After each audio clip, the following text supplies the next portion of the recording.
Welcome everyone. Today we have another new episodes, and we will discuss on uh, green technology. And this is most important. Even in the COVID situation, many countries from Asia Pacific, like Malaysia, Singapore, Indonesia, Vietnam, Thailand, everybody actually moving with this green technology concept. And we have our environmental activists like Professor Dave, Laurent, Madam Jennifer's, uh, Junils, and Alex. So hello everyone, how are you today? Well, good morning. Thank you. Great, thank you. Wonderful. Thank you. Okay, thank you. We have our new guest. So I want to start with Professor Dev. So Professor Dev, can you please introduce yourself with our audience, and can you please share your experience about this green technology and what's going on around the world? Okay, well, I'm Dave Finnegan, and my work for decades has been on movements, how to start a movement and how to get it going. And I worked in East Asia in the family planning movement back in the 1960s. I had fun with the juggling movement, where I wrote a little book called The Joy of Juggling and helped juggling go worldwide. And now I'm doing the same with climate change. But we're not calling it climate change because there are too many people in my country, in the United States, who say either the climate isn't changing or people aren't responsible. So my job is to get people who believe in the fact that the climate is changing and people who don't believe to get on the same program. And we do that with something we call the Green Actioneers. And the Green Actioneers is a 230-page book which is written for kids and parents to work through together. So every 2-page spread in the book has a coloring book feature for the little kids. It has a word game for the older kids. It's in English and it's in Spanish, so that everybody can go through it together. And we pass it out. We're going to pass it out starting this fall when school's back in session. We're going to pass it out at family night in schools. And then families will work to go green and to save energy and save water and save the planet. So that's the goal. The Green Actioneers workbook is going to be in every elementary or middle school in North America within the next few years, because kids, teachers, and parents have to get on board. And the reason is because there's been a lot of work at the top level on things that government can do, things that industry can do. But change doesn't happen from the top down. Change happens from the bottom up. So if we're going to really change, we've got to change families. Every family in North America is going to get a copy of the Green Actioneers workbook. Thank you, sir. We have our honorable guest, Guy McPherson's. Sir, how are you today? Thank you for joining today's sessions. Sir, I know that you are very famous with your work, with your research. Thank you for joining today's sessions. Can you please introduce yourself with our audience, as well as what we should do for our green technology, especially after the COVID-19 situation? Well, thank you for having me on the show today. I appreciate it. And I'm Professor Emeritus at the University of Arizona. I've been conducting research on abrupt climate change for several years and am noted for promulgating the evidence regarding abrupt irreversible climate change. Most notably, the Intergovernmental Panel on Climate Change, the IPCC, wrote in a report in September of 2019 that climate change is now irreversible. And so I've been talking about how we live in light of that situation. And that attracted me a lot of attention, mostly adverse. So thanks for the opportunity to chat with you today. I appreciate it. Thank you, sir. Wow. We have our honorable guest, Madam Jennifer. So she has a lot of experience on that particular field. So, Madam, how are you? Can you please introduce yourself with our audience, and what do you want to share about this climate change? Thank you so much. Yes, my name is Jennifer Smith, and I have been working in Costa Rica for the last 22 years on the ground up, literally showing that we can regenerate the rainforests of our planet, which are absolutely critical to sequestering the carbon dioxide that is excess in our atmosphere, conserving water supplies, and repairing the hydrological cycle, which is completely off because of the excess water vapor, which is also a greenhouse gas. My background is I am an environmental lawyer from Louisiana. I grew up asking the hard questions as a child, like, Daddy, will we run out of oxygen? Daddy, what is that smoke coming out of that factory, that gasoline refinery over there? And so I went to law school to be an earth guardian and realized that I needed to get out of that office and get my hands in the ground. I started an organization called Community Carbon Trees 12 years ago, and that organization was born out of work on the ground for 12 years prior to that, both with private and public projects on farms owned by Costa Ricans. We have planted and grown more than 602,000 trees right now. We believe in fair pay and social justice for tree planters.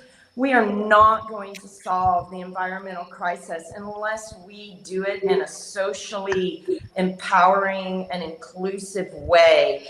Many of the carbon offsets that are currently being sold on the world market are absolutely slavery systems.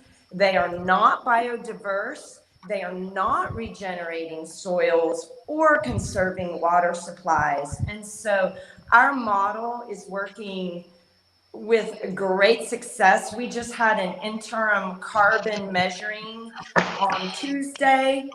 We are sequestering already in only 10 years in representative trees over 1 ton of carbon in 10 years.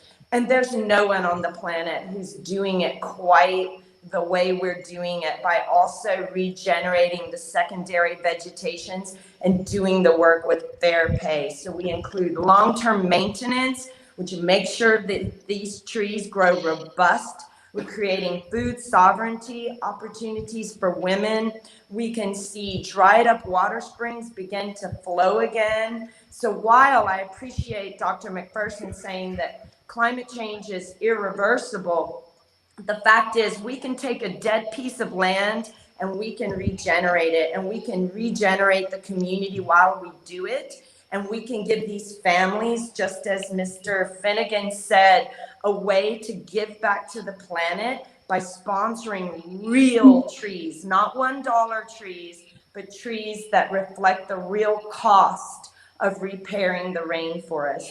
So we're about to write a new piece of legislation and protocol in Costa Rica with my mentors from Earth University to create a biocarbon or a CO2 vivo that counts all of these other factors in the carbon analysis, so that we push the tree planting industry to reflect the real price of carbon and to really empower these communities for long-term change. And I believe we can do this. I've seen it with my own eyes. So I have great faith in what we can do when we come together and we're just and transparent and honest about where the money is going. To clarify, I did not say climate Yes. change was irreversible. Okay. The Intergovernmental Panel on Climate Change said climate change is irreversible. Okay. That was in Thank September you. 2019. I'm just quoting the source. Okay, very good. Thank you. Thank you. We have our another guest, Mr. Paul. Can you please introduce yourself with our audience, and what do you want to share about this green technology?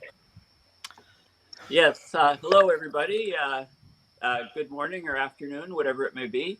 I'm Paul Beckwith. I'm in Ottawa and Canadian, and I've been doing work on abrupt climate system change for about a decade now. I teach occasionally at the University of Ottawa, courses like climatology, meteorology, oceanography, things like that. And mostly I try to analyze the climate system and connect the dots and put everything together from a systems point of view in order to determine where we are right now in terms of climate, where we're going to be heading in the next, say, 5 or 10 years, and what we can do to change our future, because we're heading to a very warm planet, a very different planet where we're going to likely have global food shortages in the next within the next 5 to 10 years, especially as we lose Arctic sea ice and the Arctic becomes a much warmer place, and that disrupts, of course, the jet streams, and that causes the extreme weather events around the planet, and that will lead to global food shortages. By training, I'm an engineer, engineering physics and physicist, and I communicate to people. I try to connect the dots on climate to people via YouTube videos. I've done over 1,050-minute YouTube videos, and also via my website paulbeckwith.net. So thank you again for having me today. Thank you, thank you, thank you. We have our another guest, Madam Gail. I think already everybody know about her. So what do you want to add about this green technology today? Am I? Oh, Yes, I'm yes. gonna hold off since I'm just joining late, and I'd love to hear a little more of the conversation before I jump in. Okay, okay, okay. Thank you. No problems. We have our another friend, Dr. William, as well as Mr. Alex. We have our new friend from Philippines, as well as Lawrence. So we have 4 panelists. I think we know each others, and already they introduce themselves in World Talent Economy Forums. So my first question is that, like, what are the green technology we can use right now? Even though in the Asia Pacific and the many developing nations we are observing, even though now green technology is very much important, let's say green energy or many more things, but still there are many those who are strongly working as a political lobby, as well as they are introducing a different kind of technology and different kind of ecosystem for the developing nation, which is not good for their ecosystem. So what do you want to add for this particular situations? How we can improve from these situations, how we can introduce more green technology? Dr. William. Well, I guess from my standpoint, I will defer on to more of the technological advances to the esteemed panel. And what I will say is this: from a policy standpoint, it's important to note, and it's been well documented across the globe, that there's been and will continue to see an increase in the population in urban centers around the world. So, with that in mind, one of the things that jumps out and would be significant is in terms of urban planning and policy planning for the future, because the decisions that are made over infrastructure as we not only retrofit today's urban centers, not only for today, but for the expected increase in the worldwide population moving forward. The decisions we make today are going to have long lasting influences for the next 30 years. And infrastructure is very tough to rip out and replace once it's put in. And so they really are 30-year-long decisions. And so for those students and those policymakers that are in the audience today, or who will be seeing this at a later point in time, it's important now to you're when you're thinking about the challenges that you have on your desk or in front of you on your computer or in your collaborative working groups, you ought to at least start thinking. Well, make sure up there and inclusive is any kinds of materials or different ways of thinking that you can incorporate into the urban landscape, and that may be green roofs. It obviously goes hand in hand with green building technologies. It might be more of a focus on large mass transportation. Clearly, electric vehicles are in order. And then all across the board to heating and cooling as well. So I would start with that vantage point. Now, the various areas that people from greenhouse gases, I will defer to the rest of this board, but it's really important because right now I suspect, well, certain indications are that 60% of the world's population is going to be living in and around urban centers. And as we grow in population, it's going to be more and more significant. So we're going to have a mass number of people concentrated in a smaller area, and we need to use resources in a way that are highly efficient in those areas. And we've got to start now, and we really can't afford to make a 30-year mistake. Dr. Sharif? Thank you. Thank you. We have our new friend from Philippines, Mr. Junil. Can you please introduce yourself and what the present condition in Philippines? Well, by the way, my name is Gino Pristina. I'm an environment activist. I've been starting a concern about the environment on Earth since when I was in grade school, and I've been working on Greenpeace Philippines. And my concern, the situation of now here in the Philippines is so very difficult as of so very many typhoons and other activity. As of now, we have experiencing earthquakes here in the Philippines in any region, and the agency here in the Philippines is now making their way to prevent those activities. As also in every typhoon here in the Philippines, every household was on top of my water, was almost increasing on the top of the ceilings of their houses, as many people were affected. Until now, the Philippines is not yet being recovered as they experience a climate change. But we actually tell everyone that we need to double our effort to save to save our planet, to save our planet, and um, to save the remaining resources here in our planet, which we need to take up all of it. Okay, thank you. We have our friends, Mr. Alex. He's doing a lot of work with World Talent Economy Forum. So hello, how are you today, and how do you want to introduce this green technology, and what your perception about these things? Hello, good morning, Mr. Alex. everyone. Thank you. Thank you, Sharif.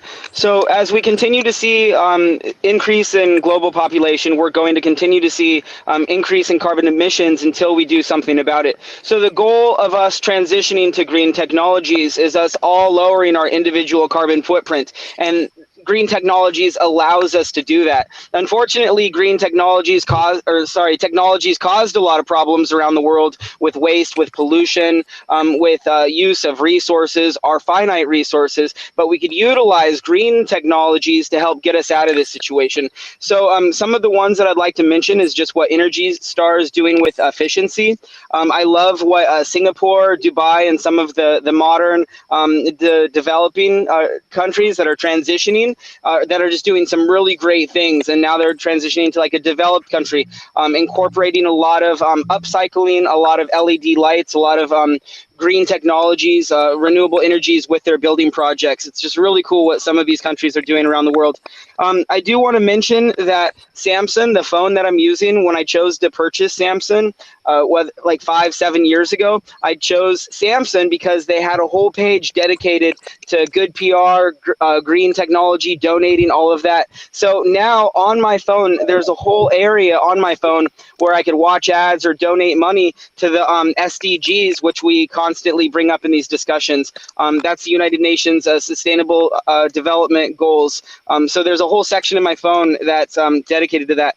I love how we're using green technologies for hydroponics, aquaponics. We're incorporating it into aeroponics and just agriculture altogether.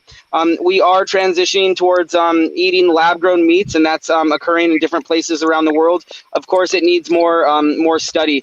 On some of my building projects, I'm actually using this NASA paint that's microscopic porcelain beads that are hollow, and you mix it in with your paint. It's a paint additive, and it turns your the paint into an R value, and it's also reflectant of the sun's rays. So it's really cool how we could use technology and stuff that we've actually learned from NASA, and we can incorporate it in existing infrastructures and new building projects. So our battery storage is wide. There's just so many different types of batteries that have different uses and perform in different ways. We are learning new technologies and better battery storage methods, as well as learning how to recycle batteries correctly. So that's something that needs to be developed.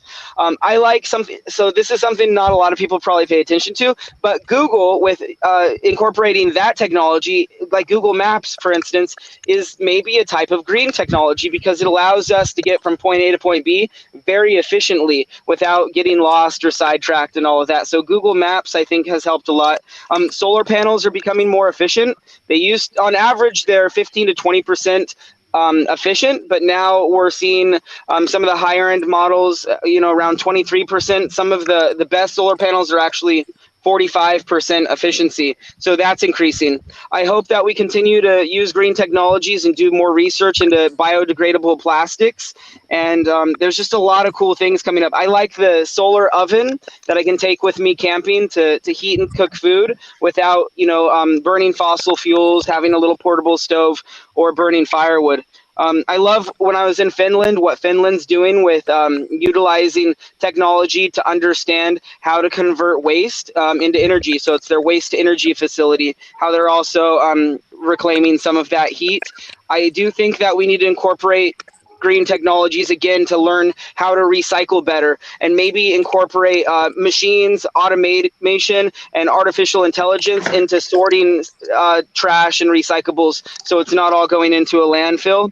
And I also like that we can get online and we can purchase our own small individual solar panel systems, our battery banks, for different projects we're working on, so we're not dependent on gas powered generators any longer. We could actually have our own portable solar systems. And now, not just bikes and skateboards and scooters, we actually have a lot of electric options that's helping our transition towards electric cars and reducing our dependency on fossil fuel combustion engines. So we can now purchase not just bikes and skateboards and scooters, but now there's electric bikes, electric scooters, electric everything. So it allows people that maybe aren't healthy and physically fit enough to get from point A to point B easier than driving a car. So those are some things that I wanted to add into this conversation. Thank you. Thank you. Mr. Laurent. Hello. I'm the founder of the Climate Change Guide, which basically gives a lot of information about climate change. And I'm also a member of Climate Neutrality. Mm-hmm. I want to give a bit of information about solar power. So basically, back in 1976, the cost of crystalline silicon solar cell modules were almost $80 per watt, so $79.40 per watt. And now in 2020, recently in 2020, they're about 20 cents per watt. So the price went down by about 99% in the last 4 decades. So what we're seeing is that solar technology is almost like computer technology. It's getting more efficient and more cost effective over time. So there's a lot of hope for solar power. In a lot of developing countries, solar power gives a lot of advantages. There are some places where there are certain places where people don't have access to an electric grid, but solar power gives them power without having the need for transmission lines. So there's a lot of advantages to solar power. Also, it creates a lot of jobs. In addition to the explosion in solar power, there's also an acceleration in wind power. So there's a lot of hope in that field.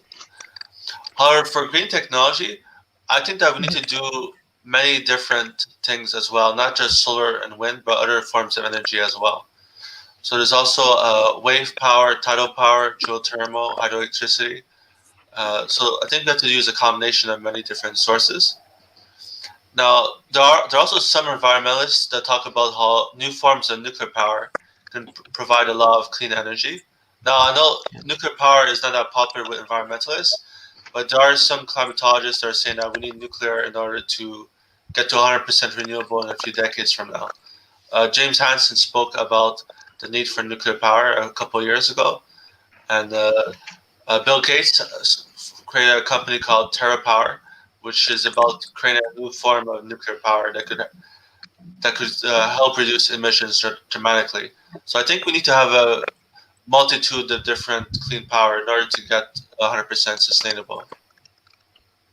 And also, just to say, Thank you, madam. Oh, Okay, just to okay, say, thank you. Yes, please continue.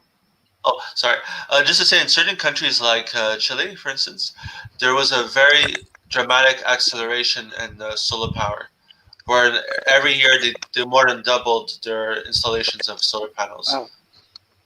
So yeah. Thank you, Madam Gail. Thank you, Madam Gail.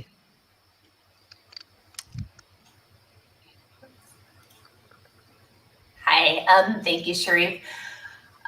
Again, I'm joining the conversation late, so I don't want to, I want to be careful what I jump in with, but the one thing that I would like to make sure we're framing is, of course, the equity lens and the moment that we're facing now, not just in terms of environmental climate, but also in terms of political climate, and what we're seeing with economies all over the world, and what we're seeing with how things are playing out as, for instance, the United States finally begins to grow up and come to terms with the injustices that have been tied to our economy since its foundings, and the repercussions that and basically white supremacy have had throughout the world. In order to really protect the future in any serious way, I think the conversation needs to be at a much, much higher level in terms of how do we begin to shift the power, which has been held entirely by the global north, in a more equitable way, so that we're not talking about, NGOs trying to figure out how to get some solar to some little community somewhere, because that's never going to measure up to what we need to actually make a difference. We need to begin empowering those communities that have been trampled on for too long, that have been left out for too long, that have been polluted and been at the bottom end of everything for too long. That needs to shift. And what we're seeing play out in the United States right now, I think, is related to that. How things go in the next week or so in the United States is going to be very informative to everyone everywhere. I mean, it's time for a few hands to stop determining the lives and livelihoods of people everywhere. And so, I just would love to sort of bring that lens to the conversation if possible. Thank you. Professor Guy McPhersons, I have a specific questions to you, and I need a detailed analysis from you. Specifically, when we focus on the sustainability, we know that green technology playing a major role. But my question is that how green technology contribute to promoting sustainable development? In terms of Asia Pacific, we are facing a lot of challenges right now. How do you want to analyze this point, that how green technology contribute to promote sustainable development? I don't think it does, and I don't think it can. There are at least 5 peer-reviewed papers written by Tim Garrett at the University of Utah. He's an atmospheric scientist, and at least 5 of his peer-reviewed papers indicate that civilization is a heat engine. No matter how we power civilization, it's a heat engine. It generates heat. It overheats planet Earth. And we've known this now since November 2009, when his first paper came out, and was immediately banned from publication for 15 months because academics didn't want to hear that their civilized lives were causing some sort of problem. We also now know that reducing industrial activity causes an abrupt increase in global average temperature. So civilization is a heat engine, and yet slowing industrial activity causes a spike in global average temperature. So that's inconvenient. And particularly when we have rare earths, which are named rare earths for a reason, because they're rare. They're the basis for making solar panels. So we have solar panels that depend upon rare earths. We're mining the earth in most notably in underdeveloped countries, and destroying the lives of, for example, people in the Congo, so that we can promote solar panels, which, as part of civilization, continue to overheat the earth. I don't think there's a way out of this based on the peer-reviewed evidence I've seen. And instead, I think that the myth of sustainability is just one more idea to confuse and distract the masses into doing things that don't make a big difference. And just to be clear, I lived off grid for a decade. I opted out of the monetary system when I recognized it was driving us to extinction. That was a dozen years ago. So I made the kind of sacrifices that very few people are willing to make. And now I see, looking through the rear view mirror, through the lens of the peer-reviewed literature, that there's no escape from the overheating of the planet that I see going on. There is no known way to stabilize, much less cool, the planetary temperature. And I don't say this with glee. I say this because it's very disappointing and sad for me, but I think it's time for us to acknowledge the truth. Thank you. Thank you, sir. Professor Dev, what do you want to add in this particular point? Especially... You take the pessimist and the optimist against each other. And I don't say that what Professor McPherson says is wrong. I started this work in 1963 when I graduated from college and went to work in family planning programs in East Asia. At that point, there were less than 3 billion people on the planet. And I said out loud and to myself, I've got to work in population because that's the key to this whole thing, that getting population stabilized below, at that point, 3 billion, and then 4 billion, and then 5 billion. That's what we've got to do because we have to stop being a plague on the planet. Here we are 50 years later, and the population is now well over 8 billion probably, and who knows how many more are going to be born. It is not going to go down with what we're doing right now. The way that we ran the family planning programs in Korea and Taiwan, where I had my birth by fire, we were able to take the average family size from 6 kids to 1.6 in a generation. And the way my colleagues in Korea and Taiwan and I did it was by starting ladies' club, women's clubs in every village and having the women work on this together. And then they talked to the men, and the men finally came on board, and then population growth went down. And that's my approach now to the other side of the problem. We've got people and planet. Well, I worked on people, now I'm working on planet. Unfortunately, more than half of the carbon that we spew up into the atmosphere comes from what happens in households, from food we eat, from our transportation, from our purchases of unnecessary items that are shipped to us from far away. And my goal with the Green Actioneers workbook and with our work in schools is to get families to realize this and to begin to take action to reduce their own carbon footprint. And then that helps organizations to which the parents go every day to work. It helps those organizations to make changes as well. So I have to remain optimistic. It's just my nature. I know that we're on a doomsday mission, but I'm going to be happy to the end. And the way I'm going to do that is by working with children and parents in schools. And I hope I'm not giving them a false hope. I hope that what we're doing is buying time so that the technologies can come on board that will allow us to reduce our carbon footprint writ large, while families reduce their carbon footprint in small ways. Thank you. Madam Jennifer.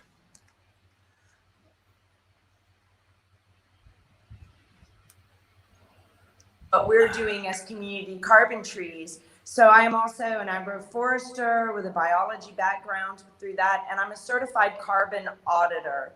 And so what that means is calculating the footprints of companies. For example, all of this technology, I think it's amazing that, yes, we have the tree planter here because trees are one of the best technologies we have for bringing down these temperatures. We can bring down the temperatures. We do have the proof.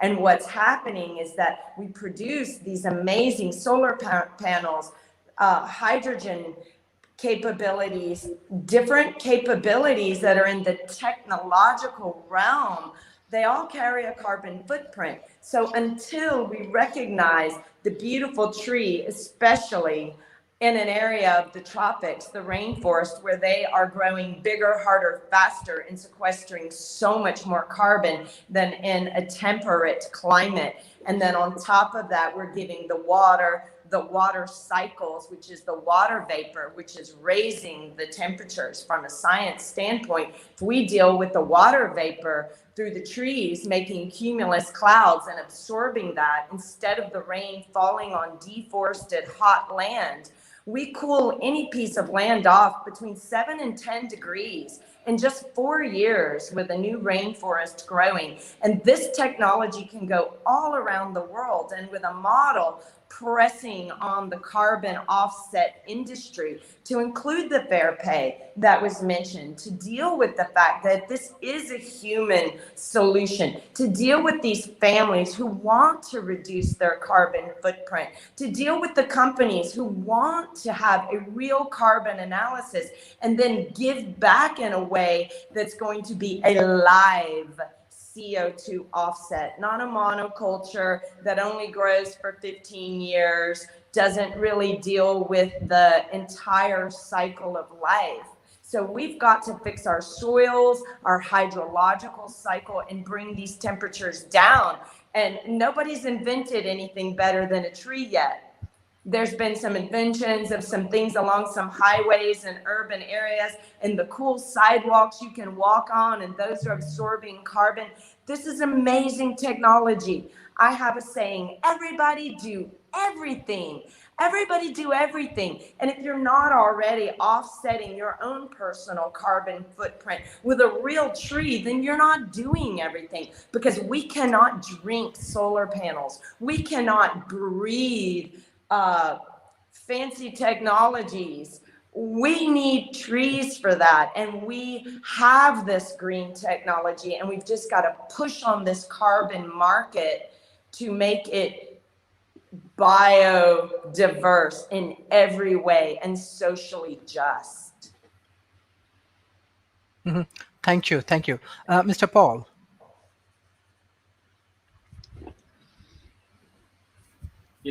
Just think of the parallels between this year and what we're talking about for the climate in the future, because of course this year, with the coronavirus dominating headlines around the world and costing countries huge amounts of money with their shutdowns, and people's hope to get out of it with a vaccine, which may or may not happen, given that there's tremendous numbers of different strains of the virus, and the effectiveness of vaccines to different strains is still, a scientific question.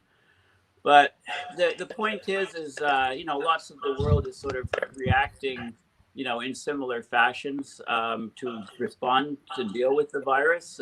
Different countries are. So with climate change, We can. we're I think very good discussions. I'd like to thank everybody for talking. I mean, when we're talking about, there are lots of people that think technology is a savior, and will get us out, or at least buy us time to do things. I mean, Guy is saying that, or Guy is saying that this is questionable, right? This idea.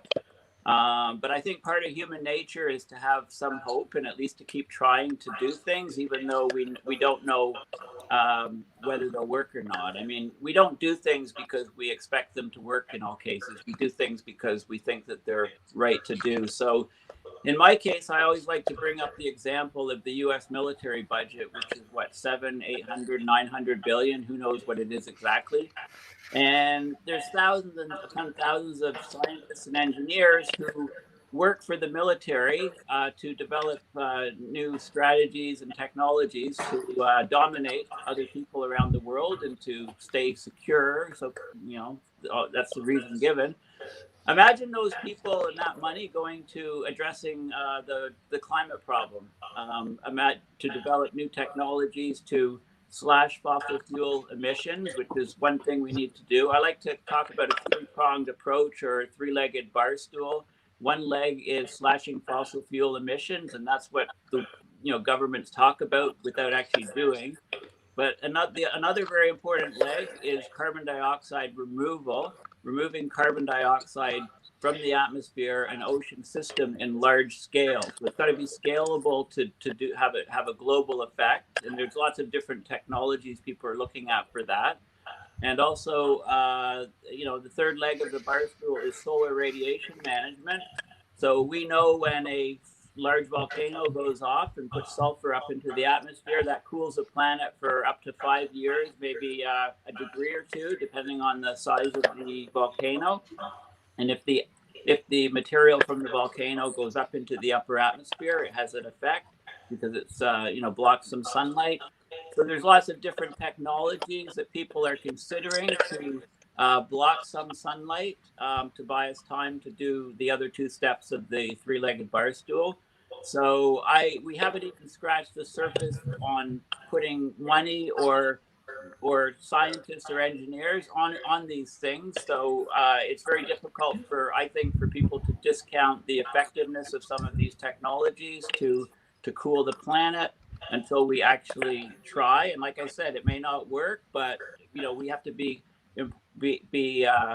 cognizant that we don't want to make things worse. But what's making something worse? I mean, if people think our civilization is going to collapse and we're going to have global food shortage within a decade or so, what can be worse than that? So, I think we need to really look at these technologies to do the carbon dioxide removal, solar radiation management, and slash fossil fuel emissions. So green technologies should not be just restricted to slashing fossil fuel emissions. I think green technologies need to be looked at in the larger picture of addressing the abrupt climate change system problem. Thank you. Thank you, Madam Gail. Yeah, thank you. So I agree with a lot of what Guy in particular is saying, although I can't, as a mother, I can't go forth with simply the idea that that there is no hope. I have to, I don't think that green technologies will ever outsmart nature. I don't think that scientists are able to outsmart nature. And I think that we are in very dangerous territory if we start to look at these savior type solutions while we continue to trash the planet as quickly as possible. If we don't stop deforestation, if we don't stop the plastic scourge everywhere, if we don't stop, the rate at which we're destroying things, then there is no solution that can save us, And so there's a book out, a relatively new book, All We Can Save, Truth, Courage, and Solutions for the Climate Crisis. So this is a shift in thinking. It's a book, a collection of essays by all women who unfortunately have been not enough in the center of this conversation because patriarchy, along with classism and racism, is one of the things that has led to the destructive moment that we're in. But it's artists, scientists, and activists recognizing that we're in a really, really, really bad place. And we're not going to save everything. And propping up our current civilization, A, isn't possible for an extended time, and B, isn't even what we as humans need to do. We need to realize that we're living in a moment in time when globalization has accelerated at an insane level, since World War II. So the way the economies have gone out of hand just since World War II. I mean, really, it's not that long. We need to start looking at how people were living just 50 years ago, even, and not just from a footprint standpoint, but also from a quality of life standpoint. I mean, we are at this evolution point, right? We're realizing our flaws as US citizens, as global citizens, as humans on this planet. We're just now getting to a new level, I think, of awareness of what we've been doing terribly, terribly, terribly wrong.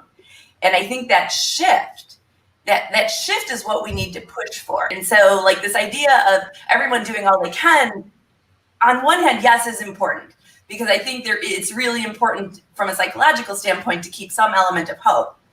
But that hope needs to be tied to the real big picture. I mean, me thinking that what I have in my fridge, how I run my home is going to make a difference might keep me from actually doing the things that will really make a difference. What will really make a difference are the strikes we see happening in the streets. The farmers striking in India.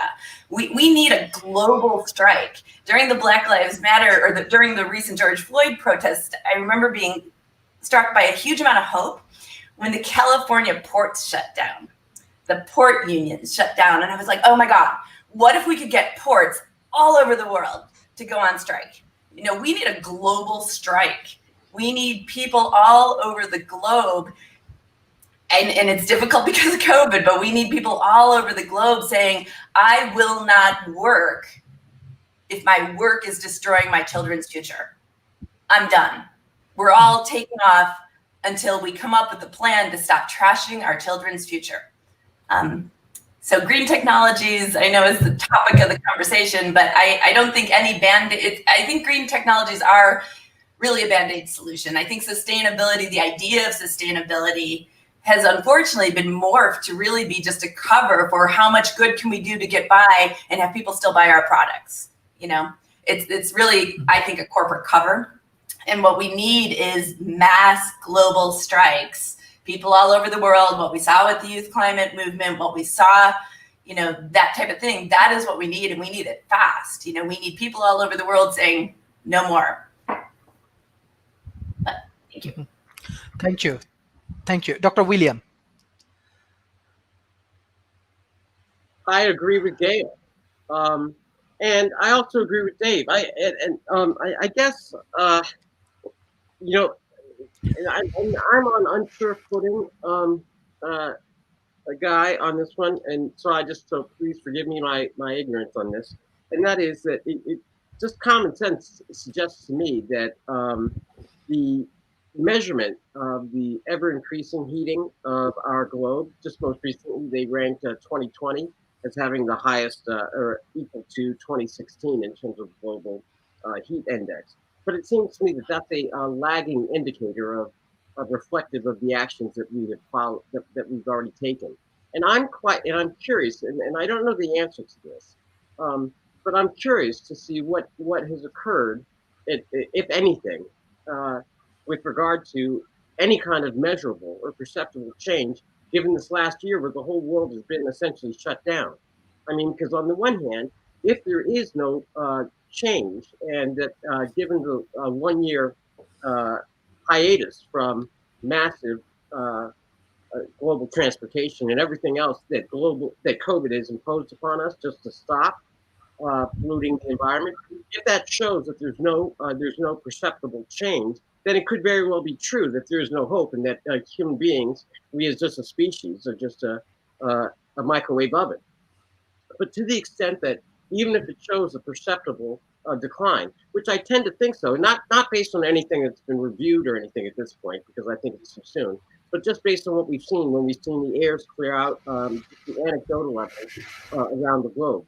Because if that's true, even if it's a small improvement, then I would tend to agree with Jennifer and tend to agree with Dave. And I've said before, on this program, that it's inch by inch. It's not any one silver bullet per se that will get the job done. Although everything helps, And sometimes, and what I'm concerned about sometimes, at least in our green movement, which is really a worldwide movement now. I mean, there was a time when it was looked at as kind of an outlier, but now it's really central. What I'm concerned sometimes is that we tend to think of the various solutions as a my solution versus that solution, as opposed to an all of our solution. Because I mean, I need a little bit. I need Jennifer. I need Alex. I mean, I need your thoughts, Guy. I mean, I need Dave. Climate actioneers. I mean, we really kind of need all of it. We need better urban planning. We need, and even with some of the comments from the audience regarding better land use management when it comes to feeding people and the food supply chain.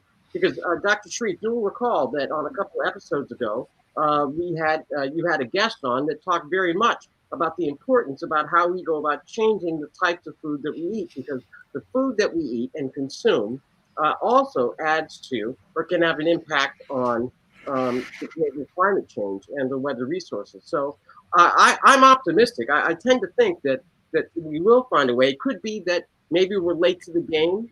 That may very well be true. Maybe we can't recover as fast as we would like. But I somehow don't believe that it can't be stopped, because I think that we will have seen some changes already given the 1 year, at least forced experiment. But outside of that, I believe in the activism. I believe in the engagement. I mean, Dave's right that it's from the ground up.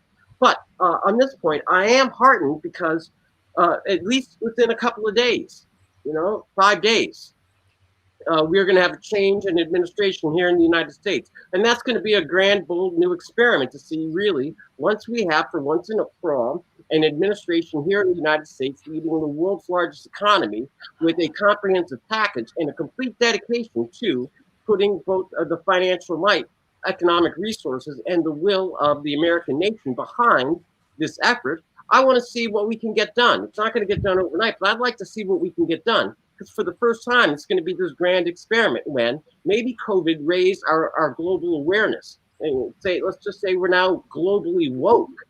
And at the same time, the United States, as the world's largest economy, is now economically woke. And that putting those two things together, this year might be the year that we begin to turn the corner. But Guy, you're absolutely right. We are by no means out of the woods, so to speak. Although I'd like to see more woods if Jennifer could plant more trees, and that would be fantastic. But I guess that's kind of how I look at it. I mean, it's an all hands on deck. It's all ideas on the table. It's do your part from here to there to there. And just because we've not been as successful in the past does not necessarily mean we can't in the future. I mean, I just can't. I personally can't believe any other way. Dr. Sharif, but I defer to the group. Dr. Sharif. Thank you, Mr. Alex. Yes, Mr. Alex. Alex. I apologize. Alex, you're back on. Alex.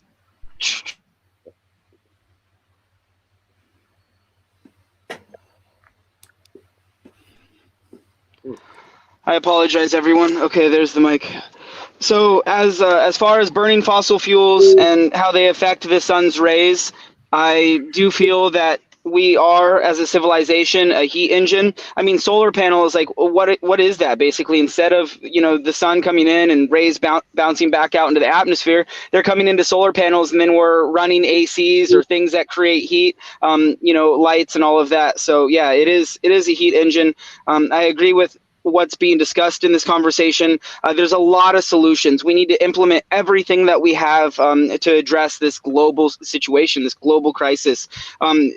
There are positive feedback loops and exponential ecosystem collapses around the world. So there's so many negative things happening that we have no other choice. Like, there's going to be too much suffering, widespread hysteria, death, that we have no other option than to do every single thing that we can. Yes, like planting trees is a huge solution. incorporating green technologies is just that, like what's been discussed. It's buying us more time until we think of better solutions, or until more people wake up and realize that we do need to plant more trees. So we have a lot of work to do in a very short amount of time. And green technology, I think, and I look at it, it's like taking one step back to take two steps forward. We did talk about population a little bit and the environmental impact. So having less children is wonderful, but you also have to look at it from the perspective of the carbon footprint and individual environmental impact of someone living in America is far greater than like the average person in Africa. So here in America, we need to, have less children. And I chose not to have any kids about 15 years ago when I came knowledgeable of climate change, and I didn't want to bring a child into this world and the additional environmental impact of the people living in the United States. So So yeah, it's not just carbon.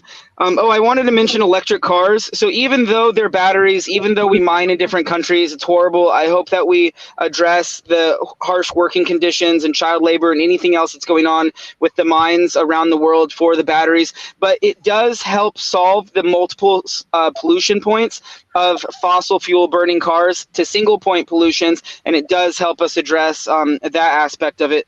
I do want to mention that I love how we can incorporate technology to cleaning up the 7 gyres around the world in the oceans, and we could use technology, our cell phones, and all of us can become environmental activists by taking pictures of trash, taking pictures of something that is environmentally damaging, and we can post it on social media and raise awareness and, again, help our transition.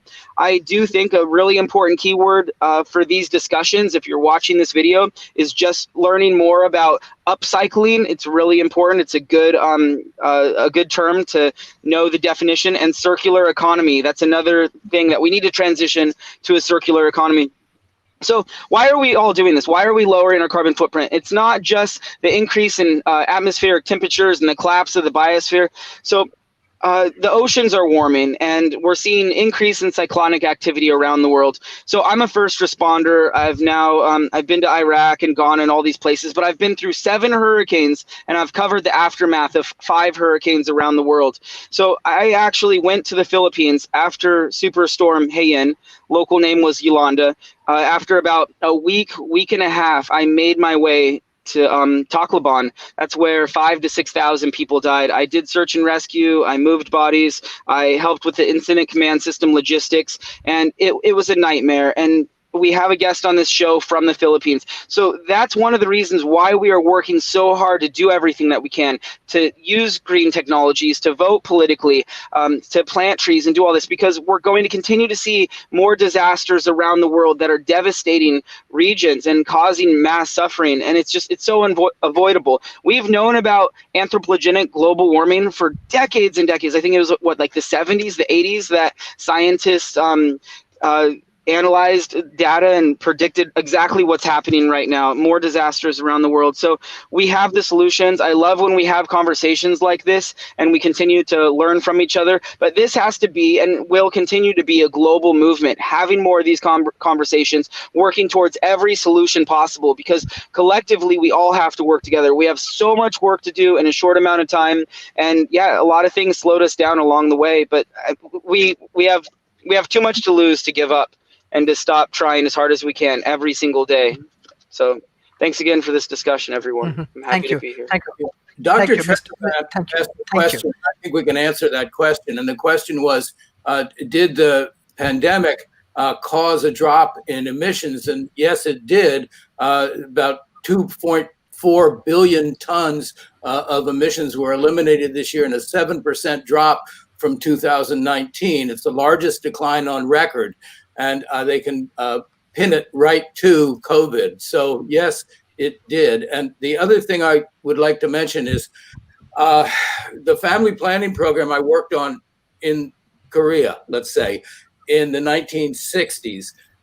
When I got there, the average per capita income in Korea was only $800 a year. People were living at the poverty level. The whole country was decimated. This was 15 years after the Korean War. Now the average per capita income, unfortunately, is $38,000 a year, and the average Korean spews into the atmosphere more carbon than they did by thousands of times back in the 1960s when we started working on the population problem.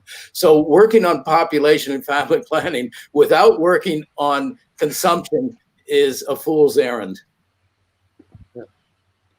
Mhm. Thank you. Thank you. Thank you. Thank you, sir.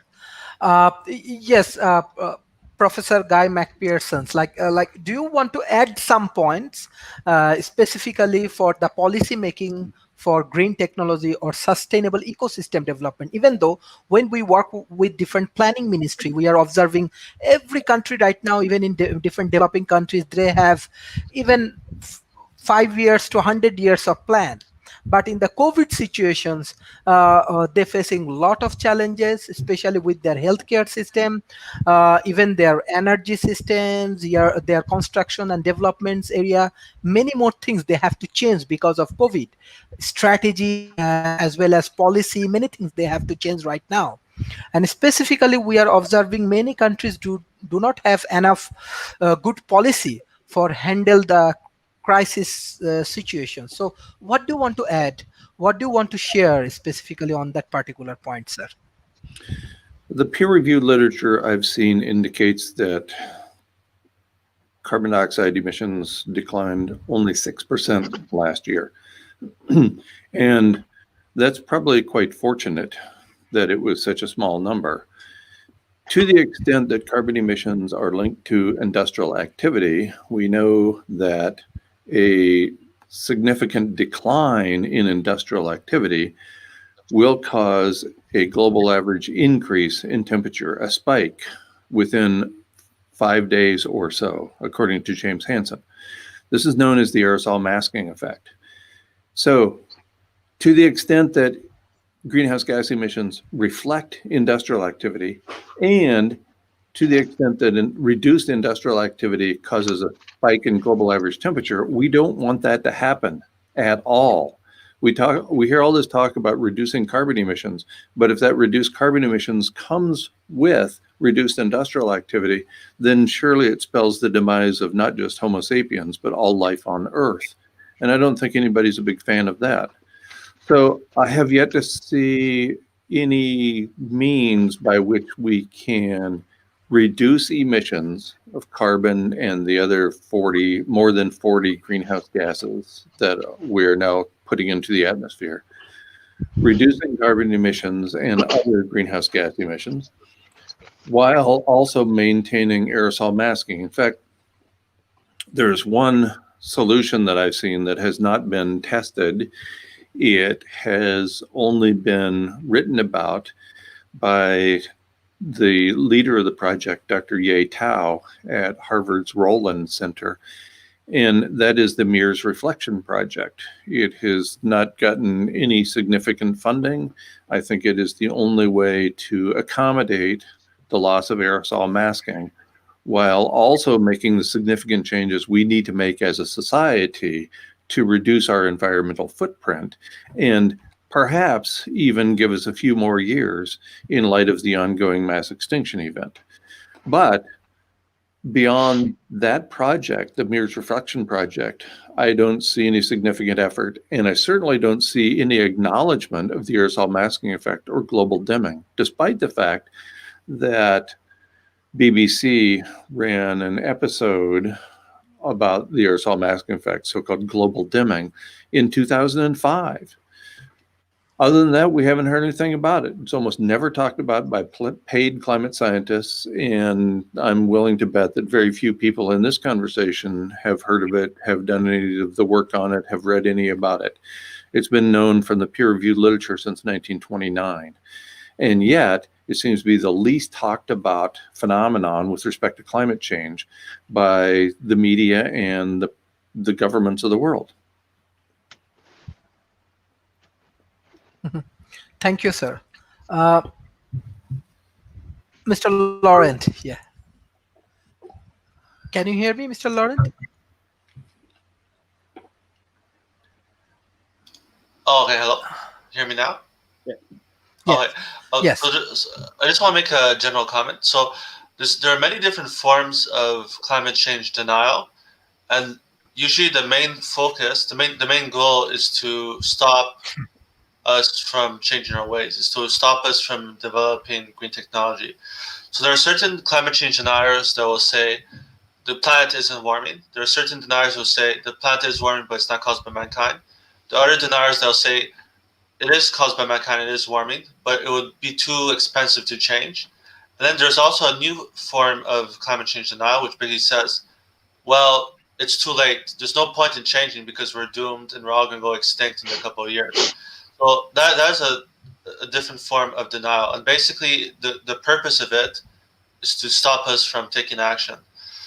These people are known as doomers, or people who support doomerism. And basically, their goal, in my opinion, is to stop us from taking action. So we have to be aware of this, and we have to be aware of these tactics. The climate change denial industry is very sophisticated, and there's many people who they pay to spread disinformation about climate change. And if we're not aware of this disinformation campaign, it's going to be a lot harder for us to tackle climate change. Because the reality is, it's important that we actually spend money on solar panels, wind turbines, and many other forms of renewable energy. But if we listen to doomers and say, well, it's too late, we're all going to go extinct in a few years, so let's just not do anything, that's actually what's going to cause a disaster. So we need to be, I would say we need to be more optimistic. And the science doesn't point to the fact that we're going to go extinct in a few years. There's no reliable science that says that. So the IPCC, for instance, says that we could take action on climate change and we could have a very big impact in taking action. So I want people to take that into consideration. So it's not too late to take action. We have several decades. The next few decades, we need to do a lot of action, but it's definitely not too late to take action. I'd like to respond because thank you, my friend. Yes. Yes. Do you mind if I respond? Because that's clearly targeted at me.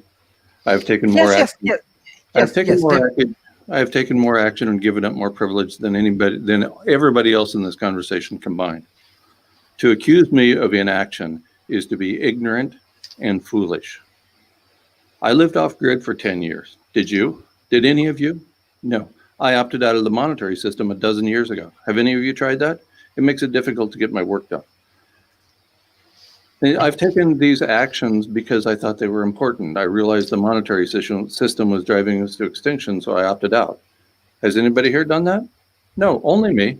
So don't accuse me of inaction, and don't accuse me of being a doomer, because I recognize the science. Here's the science. We're more than 10 years into the ongoing mass extinction event. By the way, it's at least the 8th. It's not the 6th, as most of you believe. The peer-reviewed literature finally acknowledged we were in a mass extinction event in June of 2015. The rate of environmental change is 10,000 times faster than vertebrates can adapt. We are vertebrates. That sounds problematic to me. Burke and colleagues reported in the Proceedings of the National Academy of Sciences, again, a peer-reviewed journal, on December 26, 2018, that the best analog to the future is the Pliocene. That paper uses the IPCC's representative concentration pathways, and in concluding that we are headed for the mid-Pliocene as early as 2030. The representative concentration pathways ignore dozens of self-reinforcing feedback loops and the aerosol masking effect, and the mid-Pliocene was at least 2 degrees Celsius warmer than today. That stunningly rapid rate of environmental change indicates we will not survive. So don't tell me there's no evidence to suggest that our species might actually go extinct. Currently, the rate of change, the projected rate of change using the IPCC slow models indicates that we're lagging behind 10,000 times faster than the environment is changing. Burke and colleagues in the peer-reviewed literature indicate that we're headed for a very high temperature as early as 2030. The list goes on and on. Biologists Strona and Bradshaw had a paper in 2018 indicating that a 5 to 6 degrees Celsius global average temperature rise will destroy all life on Earth.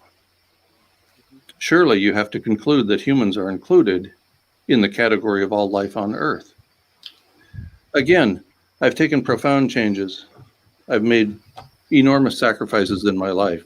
And to have this bullshit thrown at me about not willing to make any sacrifice, about being a doomer, is utter nonsense. It is the kind of crap I've come to expect from other academics. That's all. Thank you. Thank you. Thank you, sir. Thank you, sir. Dr. William. Yeah, I guess, and Guy, I guess I just have this question again. I'm not coming from any particular vantage point. If is there anything then, in your view, that we could be doing, or that, I mean, how do you kind of see it going? Because it suggests to me that to the extent that all that research is correct, that even, say my optimism about, the world's largest economy and all that stuff would just be, fluff.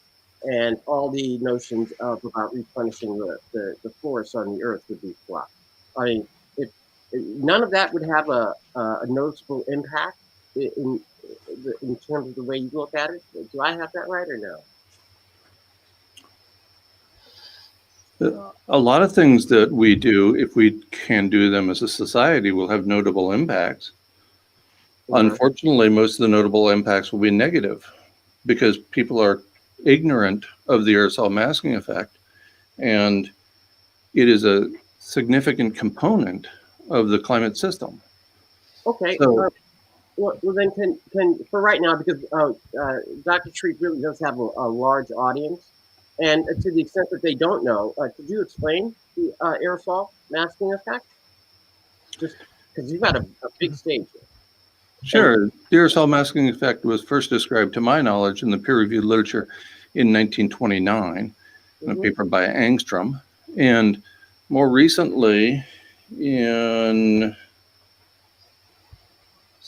a paper by Rosenfeld and colleagues in Science, one of the premier academic journals. And in that paper, they indicated that as little as a 20 to 30% decline in industrial activity will cause a global average temperature spike of 1 degree Celsius. That's enormous. Okay, no, but hang on, because I think, and this is what I'm having a problem with, and I could just be slower, and don't mind me, I'm always slow, and so I'm not worried about it.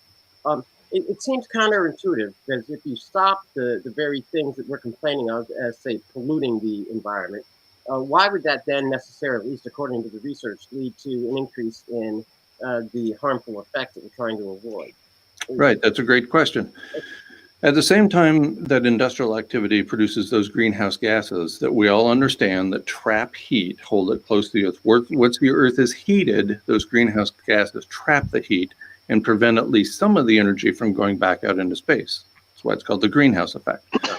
But at the same time industrial activity produces those greenhouse gases, it also produces aerosols, mostly sulfates associated with burning coal, especially unclean coal. And those aerosols go into the atmosphere and reflect incoming sunlight before it has an opportunity to heat the planet. Those aerosols are constantly falling out of the sky, according to James Hansen. They take about 5 days to all fall out. Were we not constantly burning coal, they would all fall out within a span of a few days or a few weeks. And therefore, the loss of the umbrella effect associated with those aerosols would cause a very abrupt heating of the earth. Depending upon the time of the year that happens, it could play out through the biology and the ecology of the systems and have profoundly adverse impacts for species that rely upon things like, for example, food. So that's a hugely unappreciated aspect of climate change that I've been trying to bring attention to for many years, and that has been well written about in the peer-reviewed literature, and yet almost nobody knows about it. Okay. And I see that there are other questions, but I just had one more question. May I, Sharif? May I? Yes, I think there are some response from our speakers, Madam Gail and Paul, even Madam Jennifer want to add. Yes, Madam. Yes, Professor Guy. because I had seen at least proposals out there when some people were suggesting, and there was a school of thought out there that was suggesting that if we were to launch enough satellites to reflect the sun's uh, rays before they hit the Earth, so it would be an umbrella, except it would be a space-based umbrella to reflect. Would that have the same effect as that you're talking about with regard to the aerosol shield that you're talking about? Is that the same kind of theory? It would potentially provide for such an approach.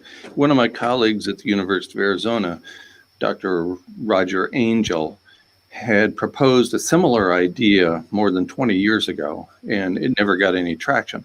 A much easier, more pragmatic approach is available today, and that's been proposed by Dr. Ye Tao, somebody I've been working with for about 18 months on his brilliant idea. He's a multi-talented engineer, and he's come up with the idea of mirrors through a project he calls the Mirrors Reflection Project. And mirrors in his case is spelled MEER. Uh-huh. So if you type in mirrorreflection.com at your URL, you'll come up with a brief overview of his approach and at least one of the presentations he has delivered on the topic. So what he proposes is not such an expensive way of putting some sort of umbrella replacement up into space, but instead taking advantage of the reflective nature of certain surfaces, in his case, modified mirrors, to reflect the sunlight as it hits the planet. That's a far more effective and pragmatic means of dealing with the loss of aerosols than putting things into space. Great, and I hand it over to everybody because I say welcome, because that's just another idea that we're all going to use with regard to planting trees, changing our sidewalks, and put some mirrors, MEERS up there, because I know we can do something. Dr. Sharif. Okay. Yes, thank you, Madam Gale. Yeah. Thank you. Yes, Professor McPherson. I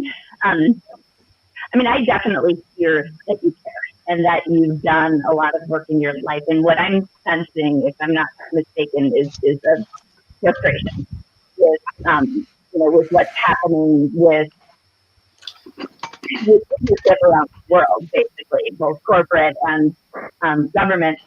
And I'm feeling the same thing. And I'm coming from a place of no expertise. And I'm not even a long-time activist. I'm honestly someone who's been brainwashed most of my life and is just waking up to all of this in the past few years. And as a mother and someone who cares about equity and wanting to see a different way forward, I would like to hear from you, because I do. My hope right now comes from not science, but from what I'm seeing as this burgeoning awakening of morality and a sense of what humans have done to the planet, what our governments have done to the planet, how we've been destroying everything. And I'd like to just give you this red carpet of imagination for a moment. But if you were able to somehow reach governments and corporations all over the world, and let's just take all of the things that are limiting right now and pretend like we could overcome them. Let's pretend like we could get beyond this point where economic growth is something that we see as vitally important. Let's let that go, because we know that we can't continue, endless economic growth on a planet.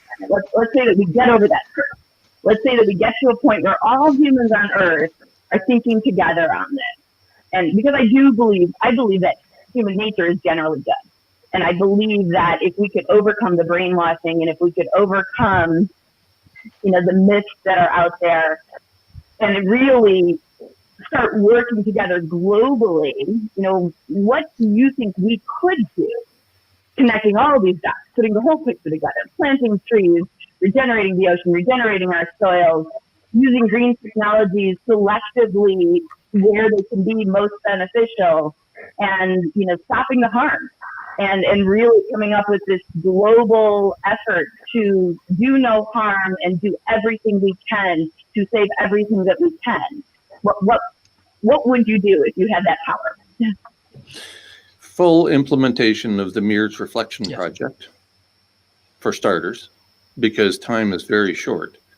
We are currently experiencing the highest temperature of this planet with Homo sapiens present. We are very close to losing habitat for our species around the globe.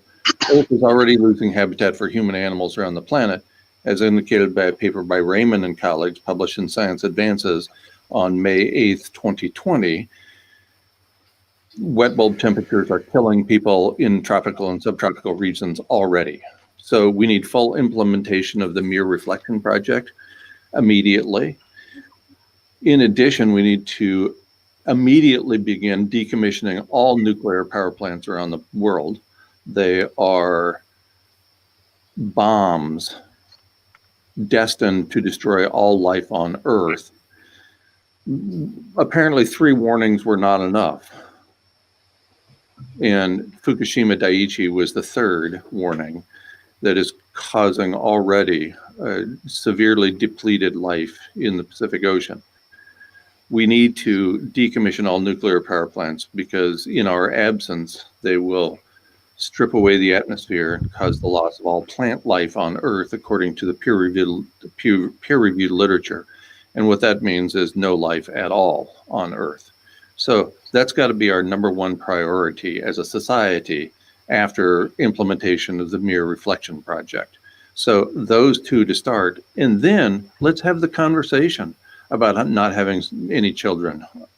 41 years ago, I decided that was a bad idea, so I didn't. When I was 19 years old, I decided I didn't need to add to the overburdened population of the planet already. So we can do that. We can start a large campaign. But before we do any of those things that go into the category of reducing carbon emissions and reducing our environmental footprint, we have to have a means of mitigating for the loss of aerosol masking. And what that means is, as nearly as I can tell, the only reasonable approach that has been presented is the MER reflection project. So I think there's a lot we can do as a society, as individuals, as communities to make this a better place in the world. And I frequently talk about planetary hospice at three different levels. The level at which we conduct our everyday lives, our family and friends that we see routinely. The level of our community, where I suggest we try as hard as possible to get rid of misogyny and racism through regulations in our communities. And at the societal level by shutting down nuclear power plants before they all go Fukushima on us and strip away the atmosphere and destroy all life on Earth. So there are things we can do, and those of us in this conversation have known about most of them for a long time. But I think we have the priorities wrong. The priorities have to be towards cooling the planet, or at least stabilizing the global temperature of the planet through the MER reflection project, before we start these other approaches that will undoubtedly lead to reduced industrial activity and therefore runaway greenhouse, to the extent we're not in runaway greenhouse already. Thank you. Thank you. Mr. Paul. The emissions, because of the coronavirus, the reduction of emissions globally, 6 to 7%. Okay, so in spite of that, we've just set a record. 2020, it's just been announced recently by NASA, the Goddard Institute of Space Sciences, and the Japanese agency monitoring, that we've set a new global temperature record in 2020. And they give the number, I believe it's 1.25 degrees Celsius above the average, the baseline, which is the average temperature between 1880 and 1910. So this baseline, it's important to remember, they're calling it the pre-industrial baseline, but that's a misnomer, because if you go back into the IPCC reports, the baseline, pre-industrial baseline is really 1750. Okay, that's when they started talking about limiting global average temperatures to 2 degrees, that's relative to the year 1750.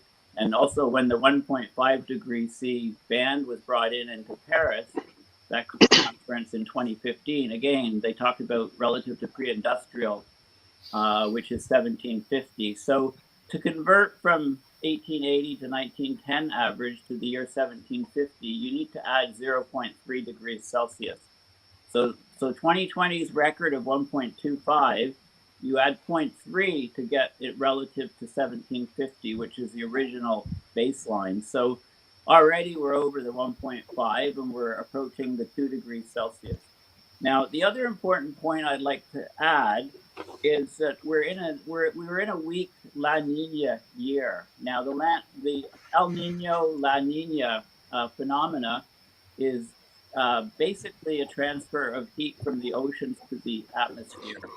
Okay, so in an El Nino year, there's more transfer of heat in the Pacific to the from the oceans to the atmosphere, and that can raise the temperatures above a non-El Nino or La Nina year by about 0.2 degrees Celsius. Now, the La Nina is on the downside. It makes there's less heat released from the ocean. But it's not as strong effect generally as the El Nino. So it's a depression of temperature of about 0.1 degrees Celsius. So without the El Nino La Nina effect, this year we'd be closer to 1.25 plus the 0.1, 1.35, and then add 0.3 to go to 1750.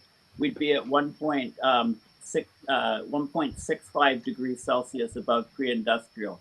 Now, the reason why this is important is because the previous record world temperature, global temperature, was in 2016 during a powerful El Nino event, which raised that level at least 0.2 degrees Celsius. So why is the temperature record set this year? I don't know for sure, but I suspect very much that it's a reduction of the aerosols this year. So if we had a reduction of 6 to 7% global emissions this year, you could argue we had a reduction of the same percentage of aerosols.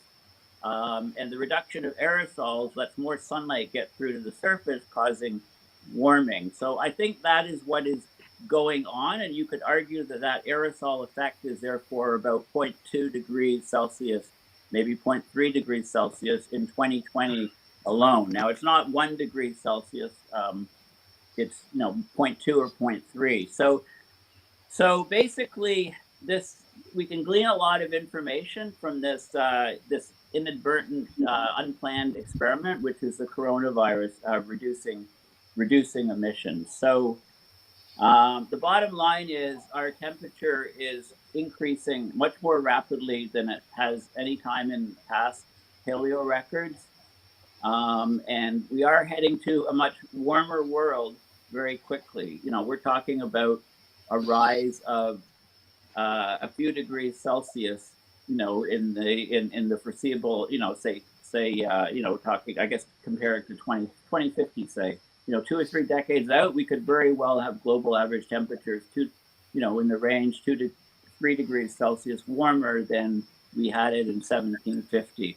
Now, of course, the warming is very unevenly distributed on the Earth. We know that the North is warming much faster. The Arctic is warming, 3 to 5 to 8 times faster than the rest of the planet. And this is because we're losing the Arctic sea ice and snow cover. The Arctic is physically becoming a darker place. It's not reflecting as much sunlight, and therefore it's warming much more rapidly. We also know that the temperature on continents is warming much, much faster than the temperature of the ocean. So if our everyday lives, we're very likely, wherever you live, you're very likely to be living in a world that's 2 degrees Celsius or more warmer than it was pre-industrial. So already passing that Paris number of 2. That's the global average number. And of course, the warming over the ocean is a huge heat sink. So the warming over the ocean moderates temperatures. As you know, if you live near a lake or a coastline, you don't get the really cold extremes or the really warm temperatures that you would get if you were deep inside a continent.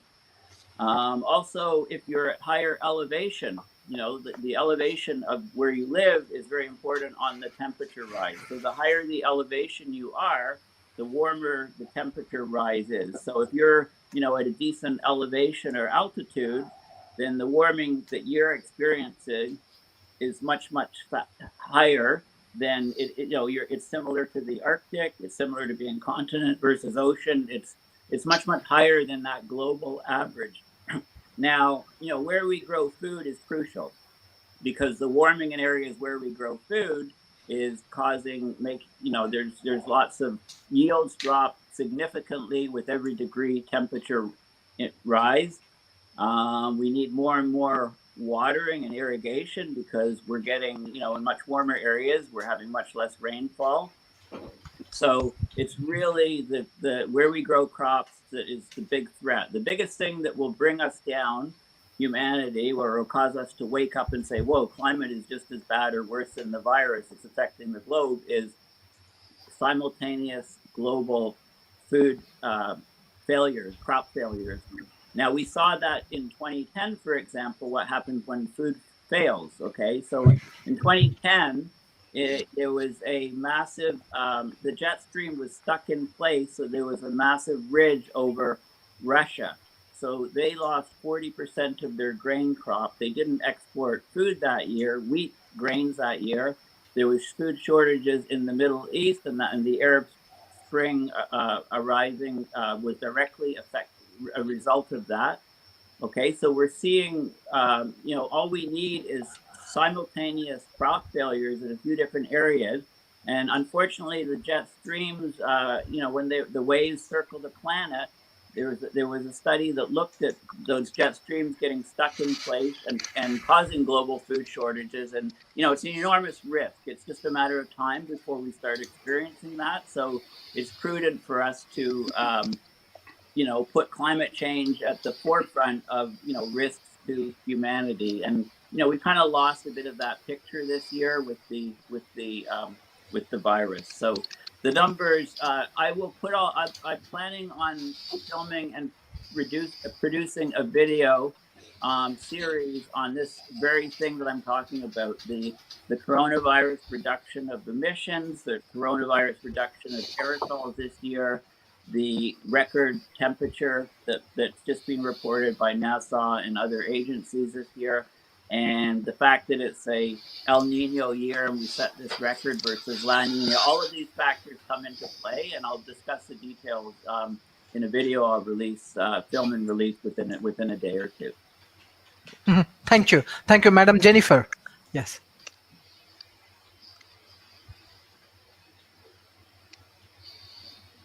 To me before, and I'll say it to Dr. McPherson and to everyone here and to people on the call. I feel good to hear people out there with amazing solutions and making personal changes in their life to be part of the change. I do believe that it is an individual thing, and then we must scale to a very large level. And again, everybody do everything. So we've got the technology ideas of things like MIR. And then again, my job is to speak up for our tree friends. And I will say that if we can stop deforestation, we're also going to bring the carbon dioxide levels down. And no one has really brought that up. And I teach every year at the Yale Tropical Forestry Initiative Institute. I also work in Kenya. I work with small groups around the world, sharing on an information-free basis our model manuals. And the truth of the matter is that deforestation is resulting from poverty. So we know that creating jobs, creating an economy, planting the trees and caring for them long term does stop deforestation. And we also know that planting the trees does bring the local temperatures down. So if you're in an ivory tower, or you're in a space where maybe you haven't been on a piece of ground that went from a deforested space where it's hot and the water vapor is skittling into the sky, and then that gets converted and regenerated into a biodiverse system with so much food sovereignty, food literally rotting on the ground.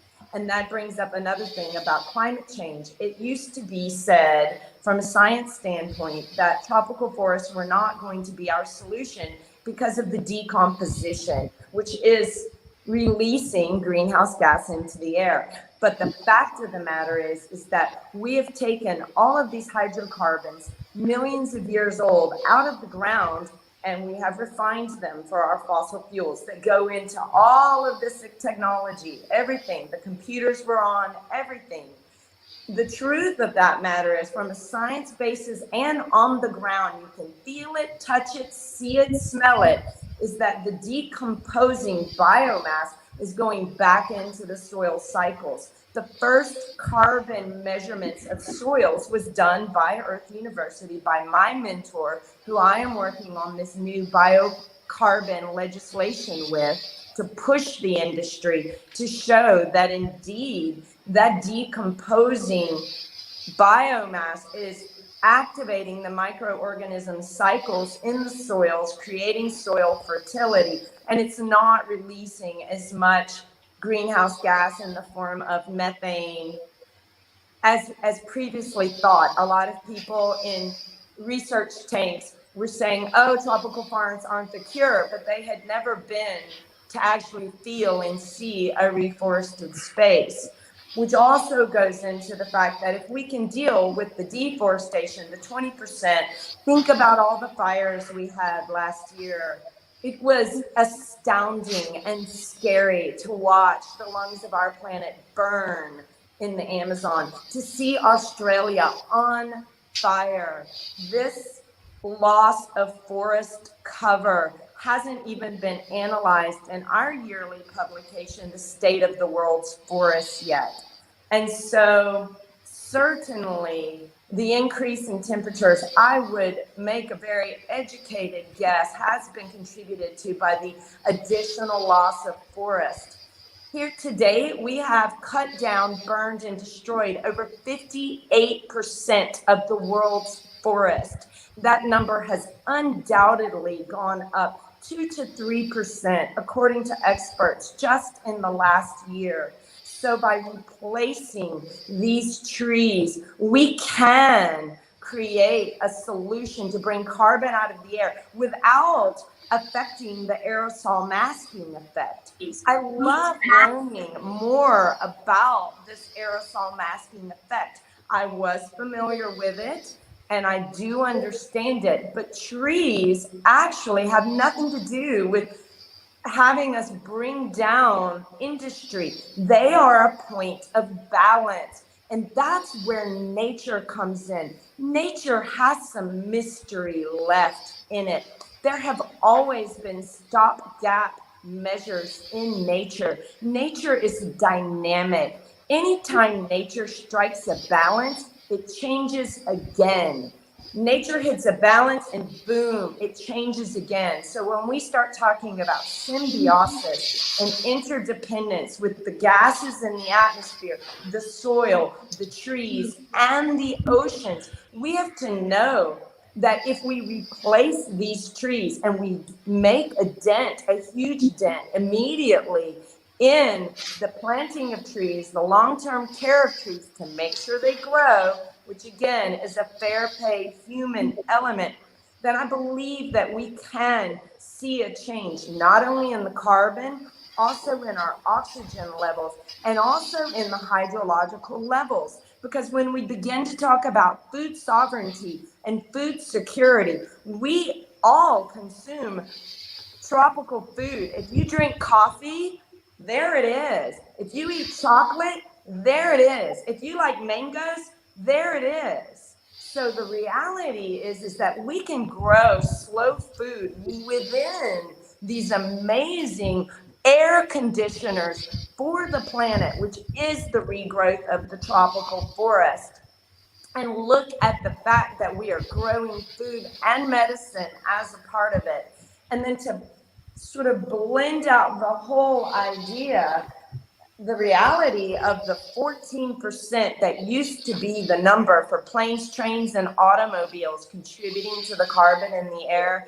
I too have been following what's been happening with COVID and looking at, okay, what happens with this so-called global pandemic?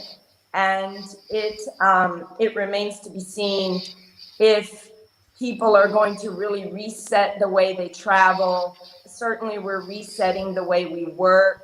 And I believe that it has been a very good laboratory for people to understand what their consumption levels are and the way businesses can grow without such a huge carbon footprint. And certainly there was a comment made, I can't see your name, the other lady on our call, like, okay, well, is opening my refrigerator and looking what I have inside, is that going to make a difference? Actually, what if your tomato came from Chile and it's a 3,000 footprint tomato? I did an Instagram post months ago, and it was the biggest engagement I had ever had because I showed the path of a little vat of mangoes that traveled all around the freaking world before it got to the grocery store in the USA.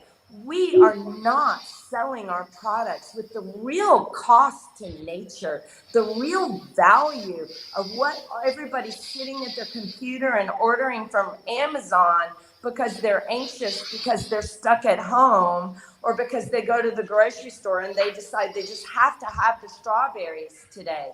If we eat local and we reduce the amount of the carbon footprint in everything we do, we buy used clothing. My home is built out of a colonial, torn down junk house out of San Jose, Costa Rica. I can't remember the last time I bought new clothing. If I do have a footprint from a hydrocarbon, let's face it, I've got a computer, a phone, I drive my car, I plant my trees, and I make sure they're going to grow long term. And I include children and youth activists who are the most concerned about what's going on. If we want to take care of future generations, we have to deal with the natural world. It's not all about mirrors and reflecting, although I agree with that and I love it and I cheer you on, but we've got to cheer on the regeneration of nature, and we've got to include everybody, and we've got to look at all the different ways we can do it, because there are 8 billion of us on the planet. And yes, those of us living in the developing world, we don't consume as much as everyone else. And that's the reality. And yet they're holding the poverty burden of trying to fix this situation, and people thinking that you can absorb a ton of carbon for $1. So it's an integrated, symbiotic, interdependent solution. And whether I'm super positive, overly positive, I choose to be one of the people bailing the water out of the ship as it goes down. And I do believe that nature's got some tricks up her sleeve, and that if we give her back the trees as part of what I'm here on this planet to encourage businesses and individuals to do, and simply say that, you know, we are part of the trillion tree movement. I saw someone in the chat mention trillion trees. Studies have been done. How much space do we have in terms of land usage? Where's the best place to put these trees? Bigger, harder, faster? Dealing with these temperature gradients. What species do we plant to deal with the fact that 20 years from now, the weather will be different? Rainfall, the trees are going to deal with the rainfall as well. They're also going to deal with the overwhelmed oceans from all of the nitrogen fixing coming from all the herbicides and pesticides. So dealing with organic tree planting, organic agriculture, all those herbicides and pesticides and fertilizers, they have a huge carbon footprint. So that has to be balanced when we're talking about the carbon analysis when it comes to agriculture. So we're part of the Trillion Tree movement, Trillion Tree Coalition, that is funded and championed by the Buckminster Fuller Foundation. You will be hearing more about that on the planet, and we need everyone to activate. And beyond going to strikes, I had some tree ambassadors go to some of those climate marches. Their carbon footprint to get to the climate march was pretty big, right? But what did they do? They offset their carbon footprint to go to the climate march. So we got to do more than be in a street and yell and scream about it. We need action. We need the posters. We need to get together. We need people in the street. But we need to recognize that everything we do is having an effect, both in the positive and in the negative. And we need everybody's technology, the fabulous science, the mirrors, if that works, great. But we can't forget Mother Nature. Mother Nature is the queen of this show. She's going to be the last fat lady singing at this opera. And if we want to breathe oxygen, if we want food and we want healthy rainfall, which has more to do with food sovereignty and security than really anything else, is farmers being able to predict the seasons, not having all of the flowers fall off the mango trees because it rained in January when it's supposed to be dry season.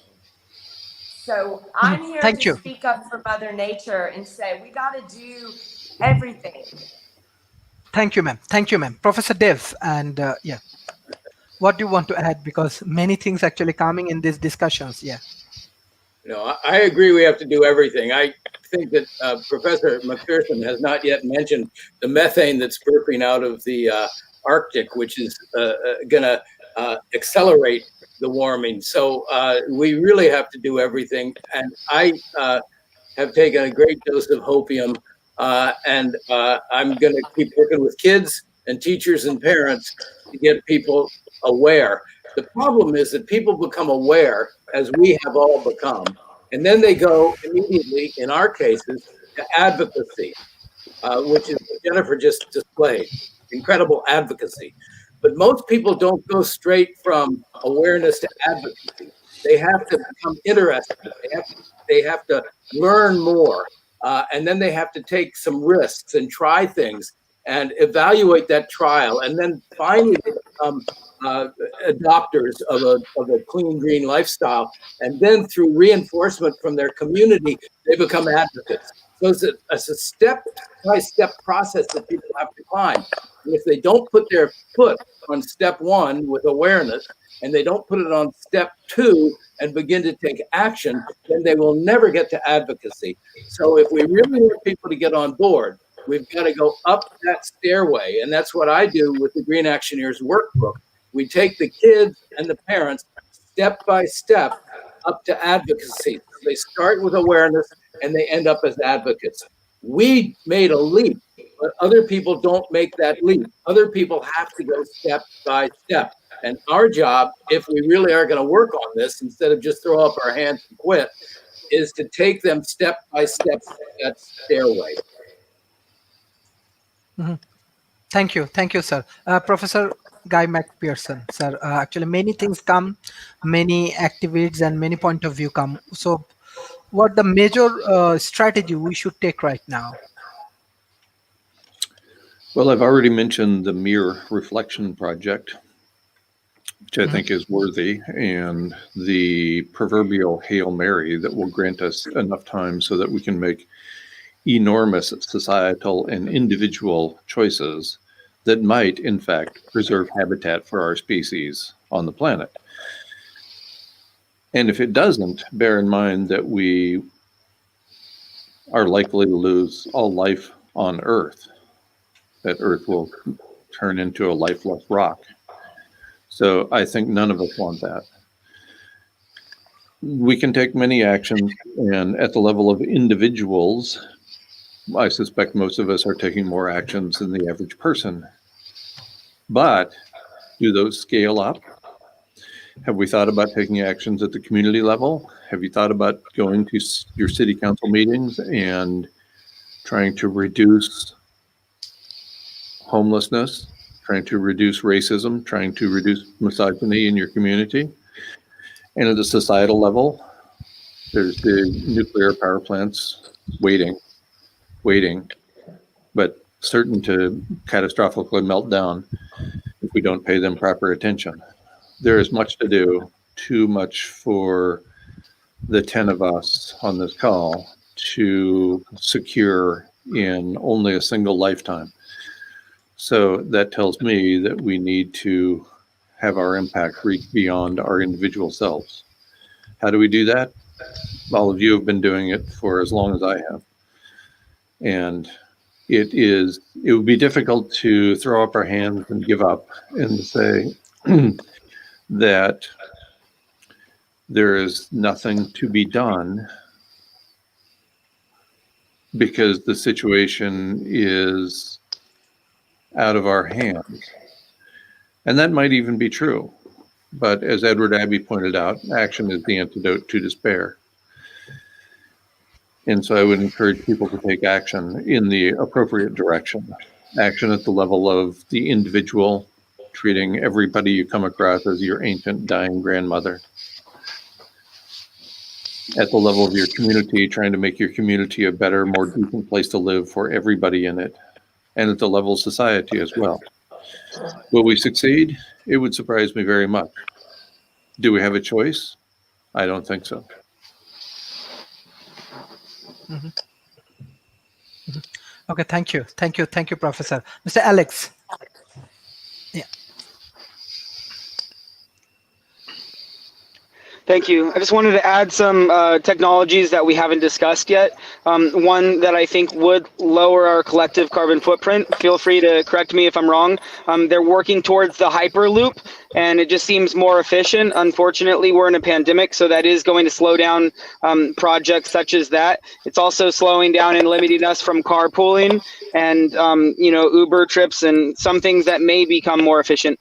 I do want to mention airless tires. That's maybe a new technology that'll help tires last longer, less flat tires, and just transitioning to those technologies.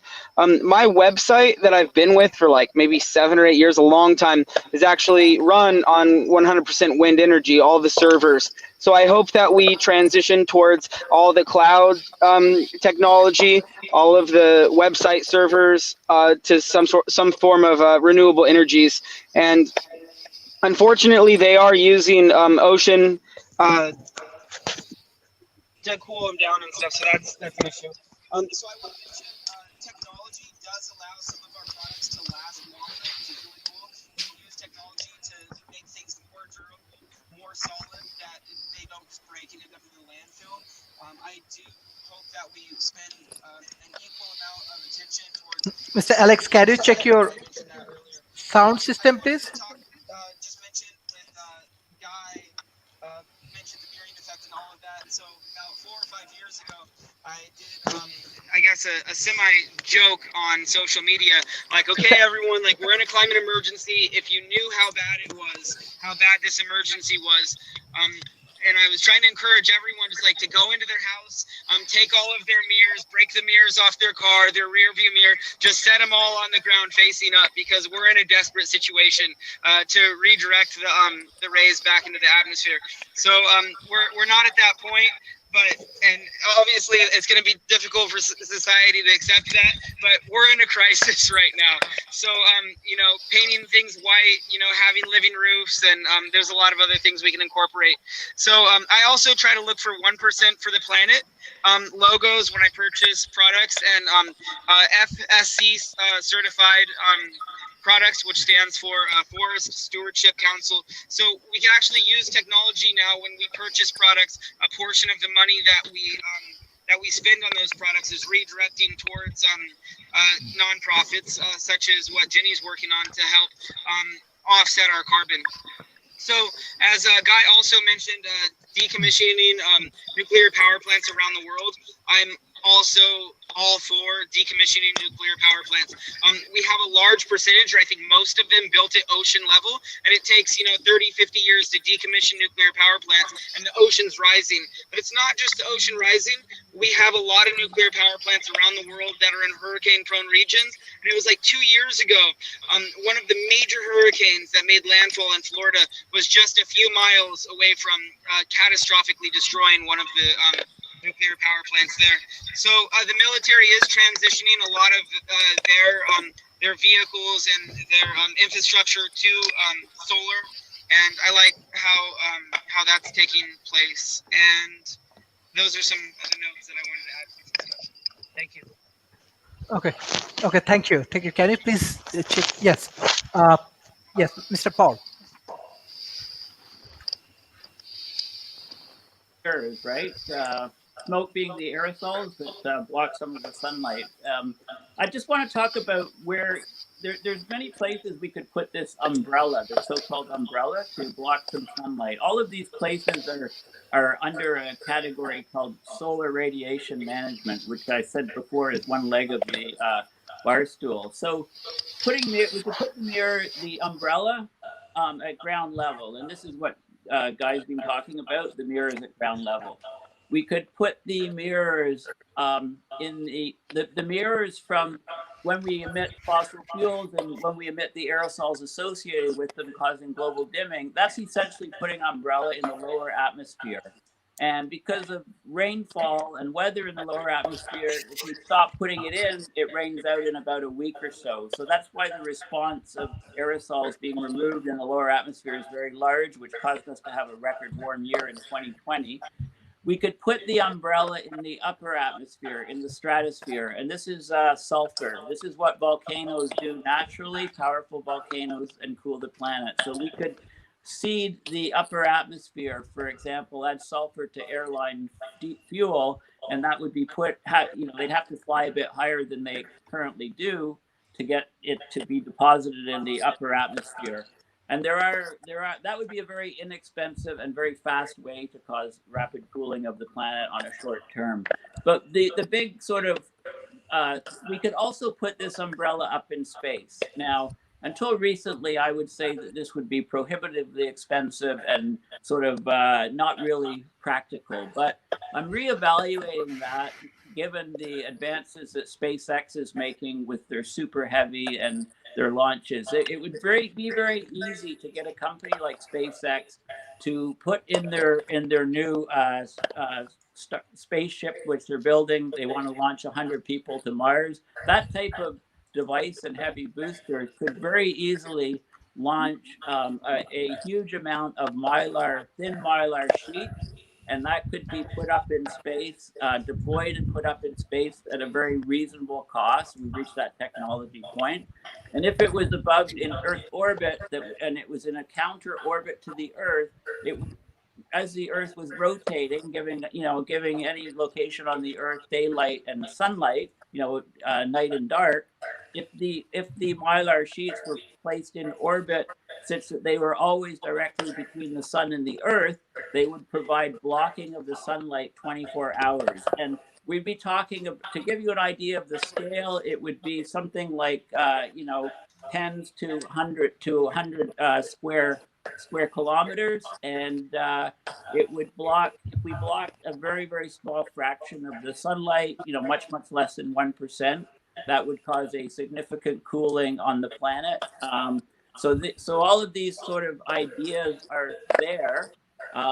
There's various costs and various times to deploy, etc. But because we're in the climate emergency, we'll have a choice very soon. Do we want to lose our global food supply for several years, or have some very bad years with simultaneous crop failures, or do we want to deploy some of these technologies which we know will block some of the sunlight? Like the quickest and easiest thing to do, if we had to do it, say in 3 or 4 months, would be sulfur in the stratosphere.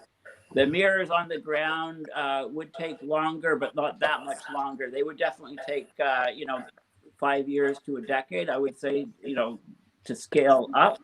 The solar shades or umbrella in space would possibly be very, very quick. I mean, we just need to get military type budgets put on all of these ideas, and we're not doing it. The US military budget is still being spent for military means. It's a perfect example. If it was redirected for even 1 year or 2 years to some of these ideas, think of those thousands upon thousands of scientists and engineers, we can come up with very rapid deployment of anything that we chose to do. So we have agency, the human race, we have some agency. We have the ability to, do these things. We just don't have political will or the right direction to do it. Our priorities are on military defense, that type of spending. I often joke with people, I think we should do away with the Internal Revenue Agency and In America, people should just write checks, their tax check directly to the Department of Defense. I mean, that's pretty much what it's come down to when you look at it. So with the new administration, you know, and their ideas for, you know, the green plan and for taking climate change seriously, let's see if their actions follow what they say that they will do. I mean, who knows? Yes, yes. Thank you, Dr. William. Yes, I'm coming to you, Dr. William. Yes. Well, I just want to say this very briefly, and then we'll hand this over to the camera. That I thoroughly enjoyed today's conversation, and as always, I've learned something new. So, as you know, all of you have pointed out, it is our continuing education. I mean, we might be considered the woke branch of you know, the population, but we can always still learn. And so, with that in mind, to the extent that you can learn, I'm just still excited. And thank you again for allowing me to participate in everything. And Jennifer, I'm going to go plant more trees, just so you know. Okay? But Dr. Sharif, thank you. I want everybody else to have a great day. Thank you. I have to run, but I look forward to seeing all of you again. Thank you. Always a pleasure to see you. All right. Thank you. Thank you. Thank you. Madam Gay, yes. Yeah, thank you. Yeah, it's been an interesting conversation. I just would like to close with the idea that while our personal footprints matter, I think mostly from an educational standpoint. I mean, learning how our lives impact the world, you know, how everything that comes into our lives impacts the world is important in that it inspires us, hopefully, to go to that next level of demanding action. And I think the real hope in this conversation comes from outside of science, right? I mean, the science is there. Scientists know what to do. The problem with science is telling the story has yet to be done in an impactful way that causes the action that we need. And so I think leaning into, you know, Martin Luther King's idea that the moral arc of the universe is long, but it leans toward justice. I mean, we're seeing that with the movement for Black Lives. You know, what gives me hope is the people that filled the streets, not just in the United States, but all over the world.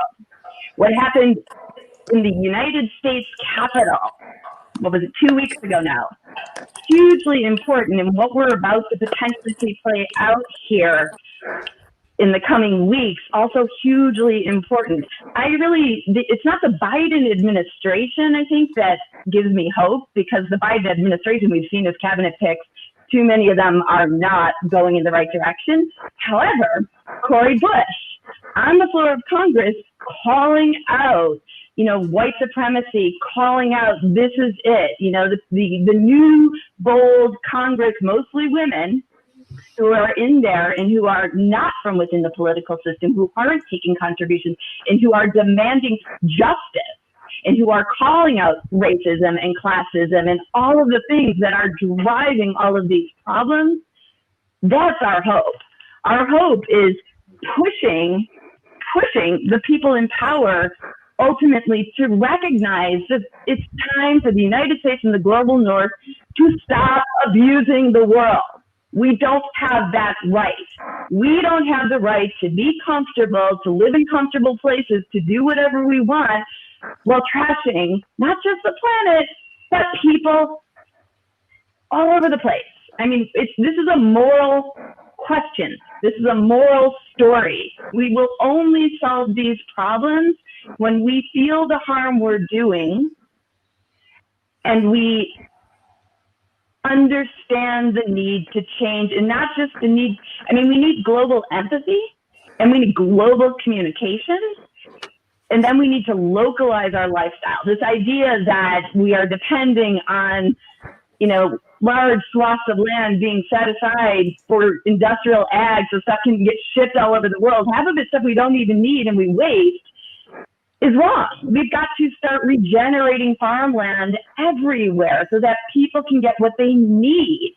We have to move away from this consumerist, endless economic growth mindset and start thinking about what is needed. And we need to do it from a place of recognizing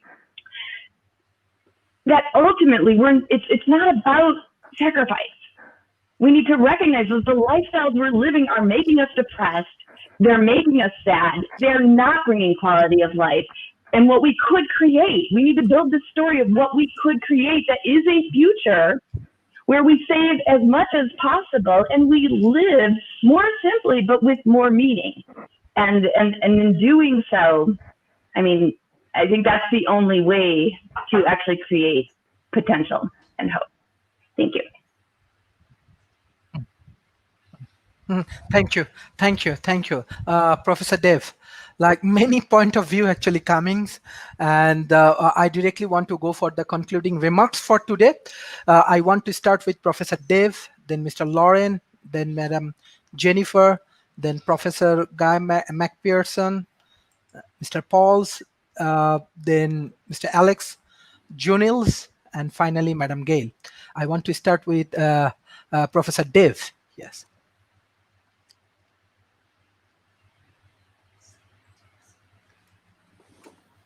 Can you please unmute yourself? Yep. We're going to go step by step with families because we have to start at the bottom and work up. Other people can start at the top and work down, but we're going to start at the bottom and work up. We're going to get families involved. This book is dedicated to Greta Thunberg, and we believe that if families get this book and go step by step, they will reduce their carbon footprint, but more important, they'll become more aware, more interested, and begin to take steps to go up to advocacy. And that's our job, is to get them all to become advocates. Thank you, Professor. Mr. Laurent. Hello. So before, when I was making comments about the denial in general, I wasn't referring to a particular person, but someone kind of attacked me. But basically, just to say, there's an article in the Washington Post by Michael Mann, who's a distinguished scientist, climate scientist, and he's one of the people who made the hockey stick graph, the famous graph that shows the carbon dioxide going up. And Michael Mann basically wrote that doomsday scenarios are as harmful as climate change denial, and I shared the link in the private chat. So basically, I wasn't accusing anyone of being inactive on taking climate action. I was just saying that when you have people saying that humankind will go extinct in a couple of years, it discourages people from taking action on climate change. So there's a danger to telling people that we're all going to go extinct in a couple of years, because it doesn't really encourage anyone to take action on climate change. And also, when it comes to mirrors, Al Gore wrote an article that basically said that geoengineering is not a good idea. So it depends on what, but having mirrors sent up into the atmosphere, or having aerosols go into the atmosphere, you can have unintended consequences. We should focus more on like solar power, wind power, and other forms of renewable energy, instead of trying to do geoengineering. And also planting a huge amount of trees, that's also going to have a really big impact on reducing carbon dioxide. So that's also important. So thank you. Thank you. Madam Jennifer. We're so excited to be part of the tree movement on the planet, and we are making a coalition because we realize that we must scale, and it must be socially just and biodiverse, and we're going to attack the problem of the water vapor, which is related to the temperature problem, the food sovereignty, the soil regeneration and organics, medicine, the whole story. Community carbon trees is really on a leaping space of being a world leader in the new policies for live carbon offsets. We also believe in youth education. I love what you're doing over there, Dave. We've got a Kids Nature Day program that's been going on for a long time. And we've got tree ambassadors. So if you know any kids that want to be a tree ambassador and move straight from understanding awareness into beyond advocacy, but actual action, sponsoring trees, one tree at a time. Every single tree makes a difference when it's really guaranteed to grow. And that's what we do. And adults join us, businesses join us. We guarantee every single tree. I invite you to follow us on Community Carbon Trees on Instagram, on Facebook. We show you the work. We show you the real regeneration and the absolute magical potentials in Mother Nature. We can do this. We can bring the temperatures down while all having a decent life. And I think it is about hope, and it is about doing. I know I feel better when I go to sleep at night because I know I'm doing something. So I wanted to create a way that other people could feel that too. So, you know, join us, connect us. We need funding for the certification program that will be the new hot, pushing the industry on the carbon offset so that we can cool ourselves down and take care of at least the nature problem, the habitat problem, the rain, water, air. We can't live without water, food, air. It's just the most basic things there are. And the trees are the motor, they're the center. Thank you. Thank you. Professor Guy McPherson. Yes, sir. Thank you for this opportunity to chat together today. I feel like I need to defend myself, despite the fact that I've taken more action than any of the next 1,000 people I know on Earth. And particularly, I need to defend myself from serial liar Michael Mann and other people that he works with. Notice he's not a biologist. He's a physicist and a mathematician. He has no clue how biology works, much less how ecosystems work. Whereas he constantly attacks me for my message, despite the fact that I've sacrificed more than he will ever sacrifice, that he never, ever once mentions that I'm wrong about the evidence. It's all about my personal life for Michael Mann and most of the other people who defame me. Why is that? Why is my mustache more important than the evidence I present? And that's a common target, by the way. The way I look, what I eat, what I drink, these things are more important than the evidence I point out. It's nonsense. It's ridiculous. I have, for many years, proposed living in a manner that leaves a minimal environmental footprint on planet Earth. And I continue that pursuit. I also point out evidence. I also tell the truth. And that's inconvenient for a lot of people. Nonetheless, I will continue to do that for as long as my short remaining time on Earth allows. Again, thank you for this opportunity. Been great for you to put this together, and it's a privilege to participate with you. Thank you. Thank you. Thank you, Professor. Actually, World Talent Economy Forums, we are taking a lot of initiative. Especially our major target is that we want to reach 100 millions of people. Already we are connected with the every day at least 10 different university, schools and college in Asia Pacific.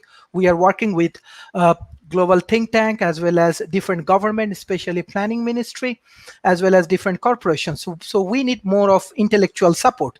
The more we can do different kind of summit and conference and this kind of roundtable discussions, hopefully we can contribute or more.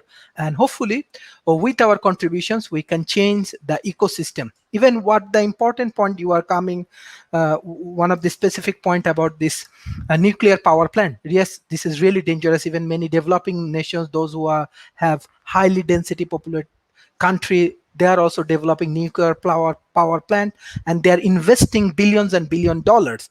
So we need expert like you who can give the consultancy and solution and advise what will be the real strategy for a developing nation. This is our objective, and beside that we want to develop youth community. So we need more of the intellectual community, those who can support World Talent Economy Forum. We are very much action oriented and we are taking a lot of initiative. Need more of your support, Professor. Mr. Paul.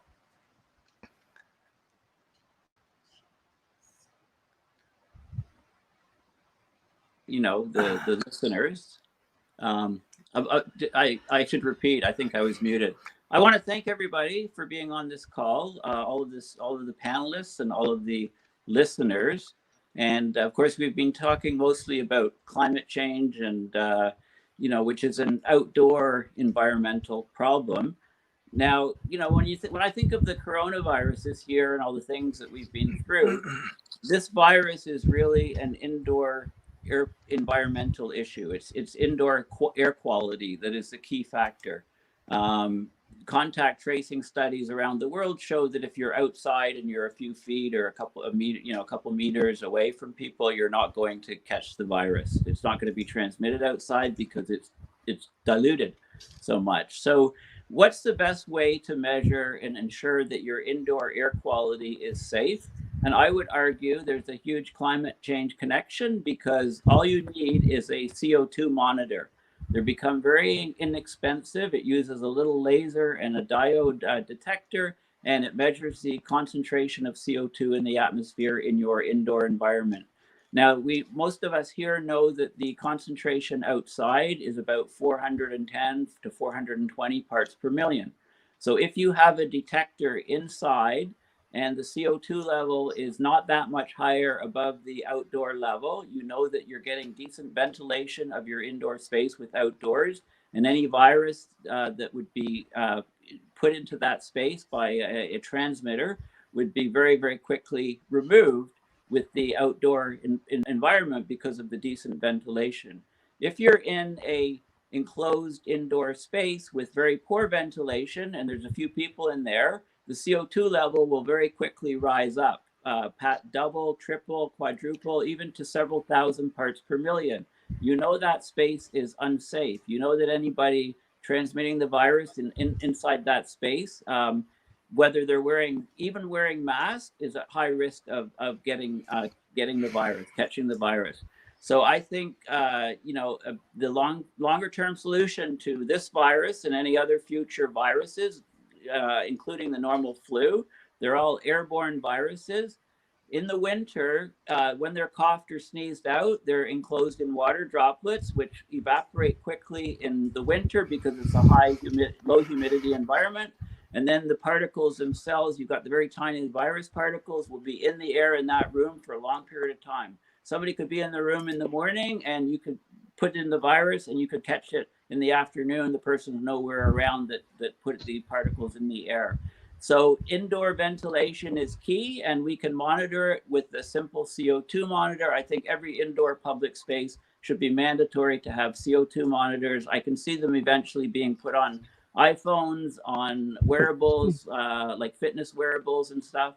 And that will eliminate the virus from the planet in future outbreaks. So have a look into CO2 detectors, have a look into what I'm talking about. It just makes perfect sense to me. And the other thing is there's nowhere near enough emphasis put on personal health and immunity. I mean, all the governments and politicians talk about is shut down this, shut down that. Vitamin D is the single most important way to boost your immunity. I consider vitamin D almost as good as a vaccine. Okay, so anyway, thank you, everybody. Look into the CO2 monitors and stay safe as the virus proceeds in 2021. Thank you, Mr. Paul. Mr. Alex. Yeah, thank you, Paul. So Paul was actually featured at one of my events through video on a call. I think it was January or February. I'm pretty sure it's January. So at the very beginning of this pandemic, Paul was also setting the alarm and saying all the same things. And unfortunately, the misinformation and all the people that said it was a hoax really slowed us down. But Paul was ahead of the curve, just like Paul and Guy McPherson are with climate change and the climate emergency. So as Paul also mentioned, the mobile device and the CO2 detector, they also now have thermal detectors that you could attach to your cell phone, and they've come down in price. So you could actually use technology and go around your home and find where it's not efficient, where heat's coming out or where cold air is coming out. So that's cool that you can purchase those, and then you can go around and you can assess not just your home but your business to see how efficient it is. I apologize if my audio was bad the last time that I spoke, but I do want to mention how the Hyperloop can lower our individual carbon footprint, how we need to continue to implement Hyperloops in major cities around the world. I do want to mention cloud storage. how that's becoming more green and how there's ways that we can make it green. My website's actually run on 100% wind energy, all the servers.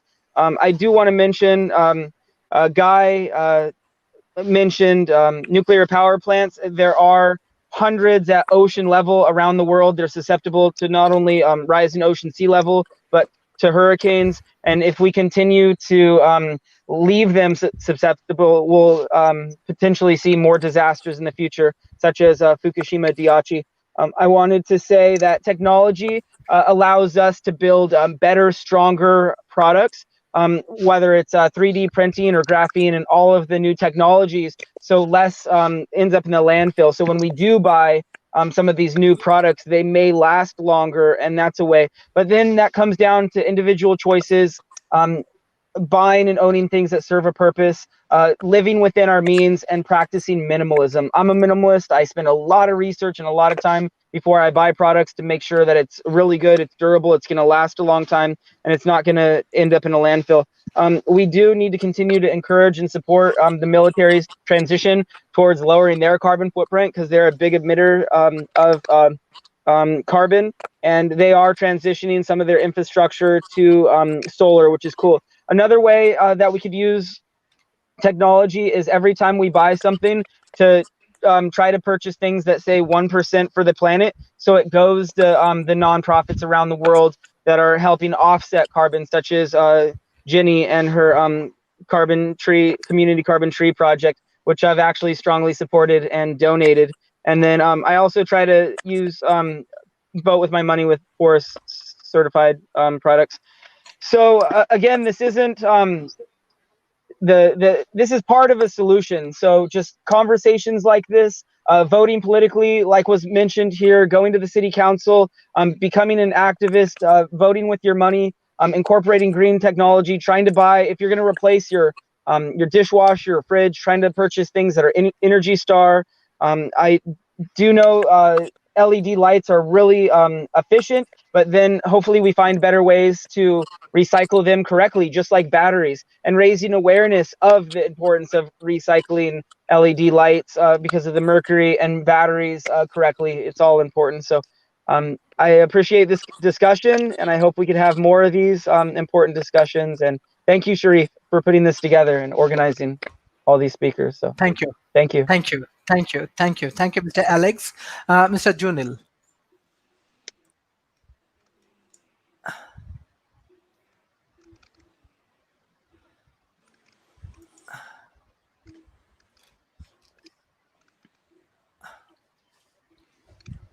Mr. Junil, can you hear me?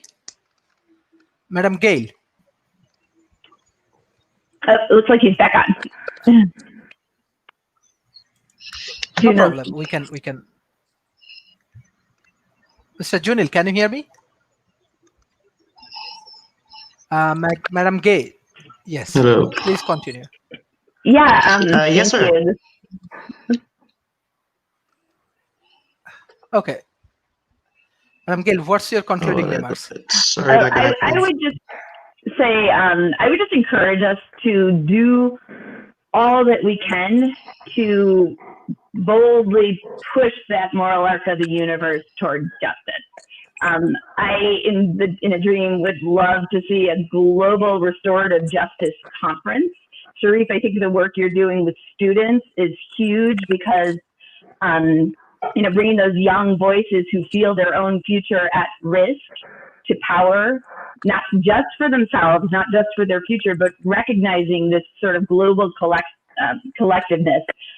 There's an African core belief. I'm reading this from Sonia Davis, Angela Davis's sister, has a book out on race and restorative justice. And it says, there's a universal African core belief that the individual exists only in relationship to the collective. We as a human species need to relearn that idea. The colonized world has abused indigenous peoples and people who we have chosen to not give power to for too long. We as a species, we as people who are enjoying these hedonist comforts, and living in this, we the people that have allowed this disposable lifestyle to take hold because we've been brainwashed by a culture of government, corporations, and greed, need to recognize how we fit into this collective picture and how none of us ultimately are going to survive or have any hope of surviving if we don't figure out how to push that moral arc of the universe toward justice. So I think that the people have the power to do that. And I hope that we can bring together the indigenous leaders of the world, the scientists of the world, to a lesser degree, the corporate folks, but definitely the global leaders, because we need to rebalance everything. The way we have things set up is destroying us. And I believe we're in a moment of revolution and hopefully a moment of evolution. And we need to do everything we can to push that forward and create what I still believe has the opportunity to be a beautiful, meaningful future, much, much better than what we're living through right now, if we can create that vision. Thank you. Mm-hmm. Thank you. Thank you. Thank you, everyone. Junil, can you hear me? Can you hear me, Junil? Yes, sir. Yes, What's sir. your concluding remarks for today? Yes. What's your concluding remarks for today? Well, I'll just summarize all this discussion. What point well taken. That all I just got to say is that we just to rebuild the earth just for the next generation, and we must protect what's the remaining resources here on Earth, and world peace for everyone. Because I think Thank point you. well taken Thank you. already. Thank you. Thank you. Thank you, everyone, for joining today's sessions. Every week, we are arranging different kind of policy level discussions. So we need more of your support. And already 200 different speakers from around the world, 100 different countries, they already join in World Talent Economy Forums. We are developing different relationship with the university, governments, policy making institutions, corporations, and hopefully your contribution will be very much effective for World Talent Economy Forum. So thank you everyone for joining today's session, especially Professor Dave, Professor Guy McPherson, Madam Jennifer, Gail, Paul, Alex for doing your fantastic works, Junils and Lauren. Thank you everyone for joining today's session. And especially I want to give thanks to the audience, those who always support us. Thank you everyone for today's sessions.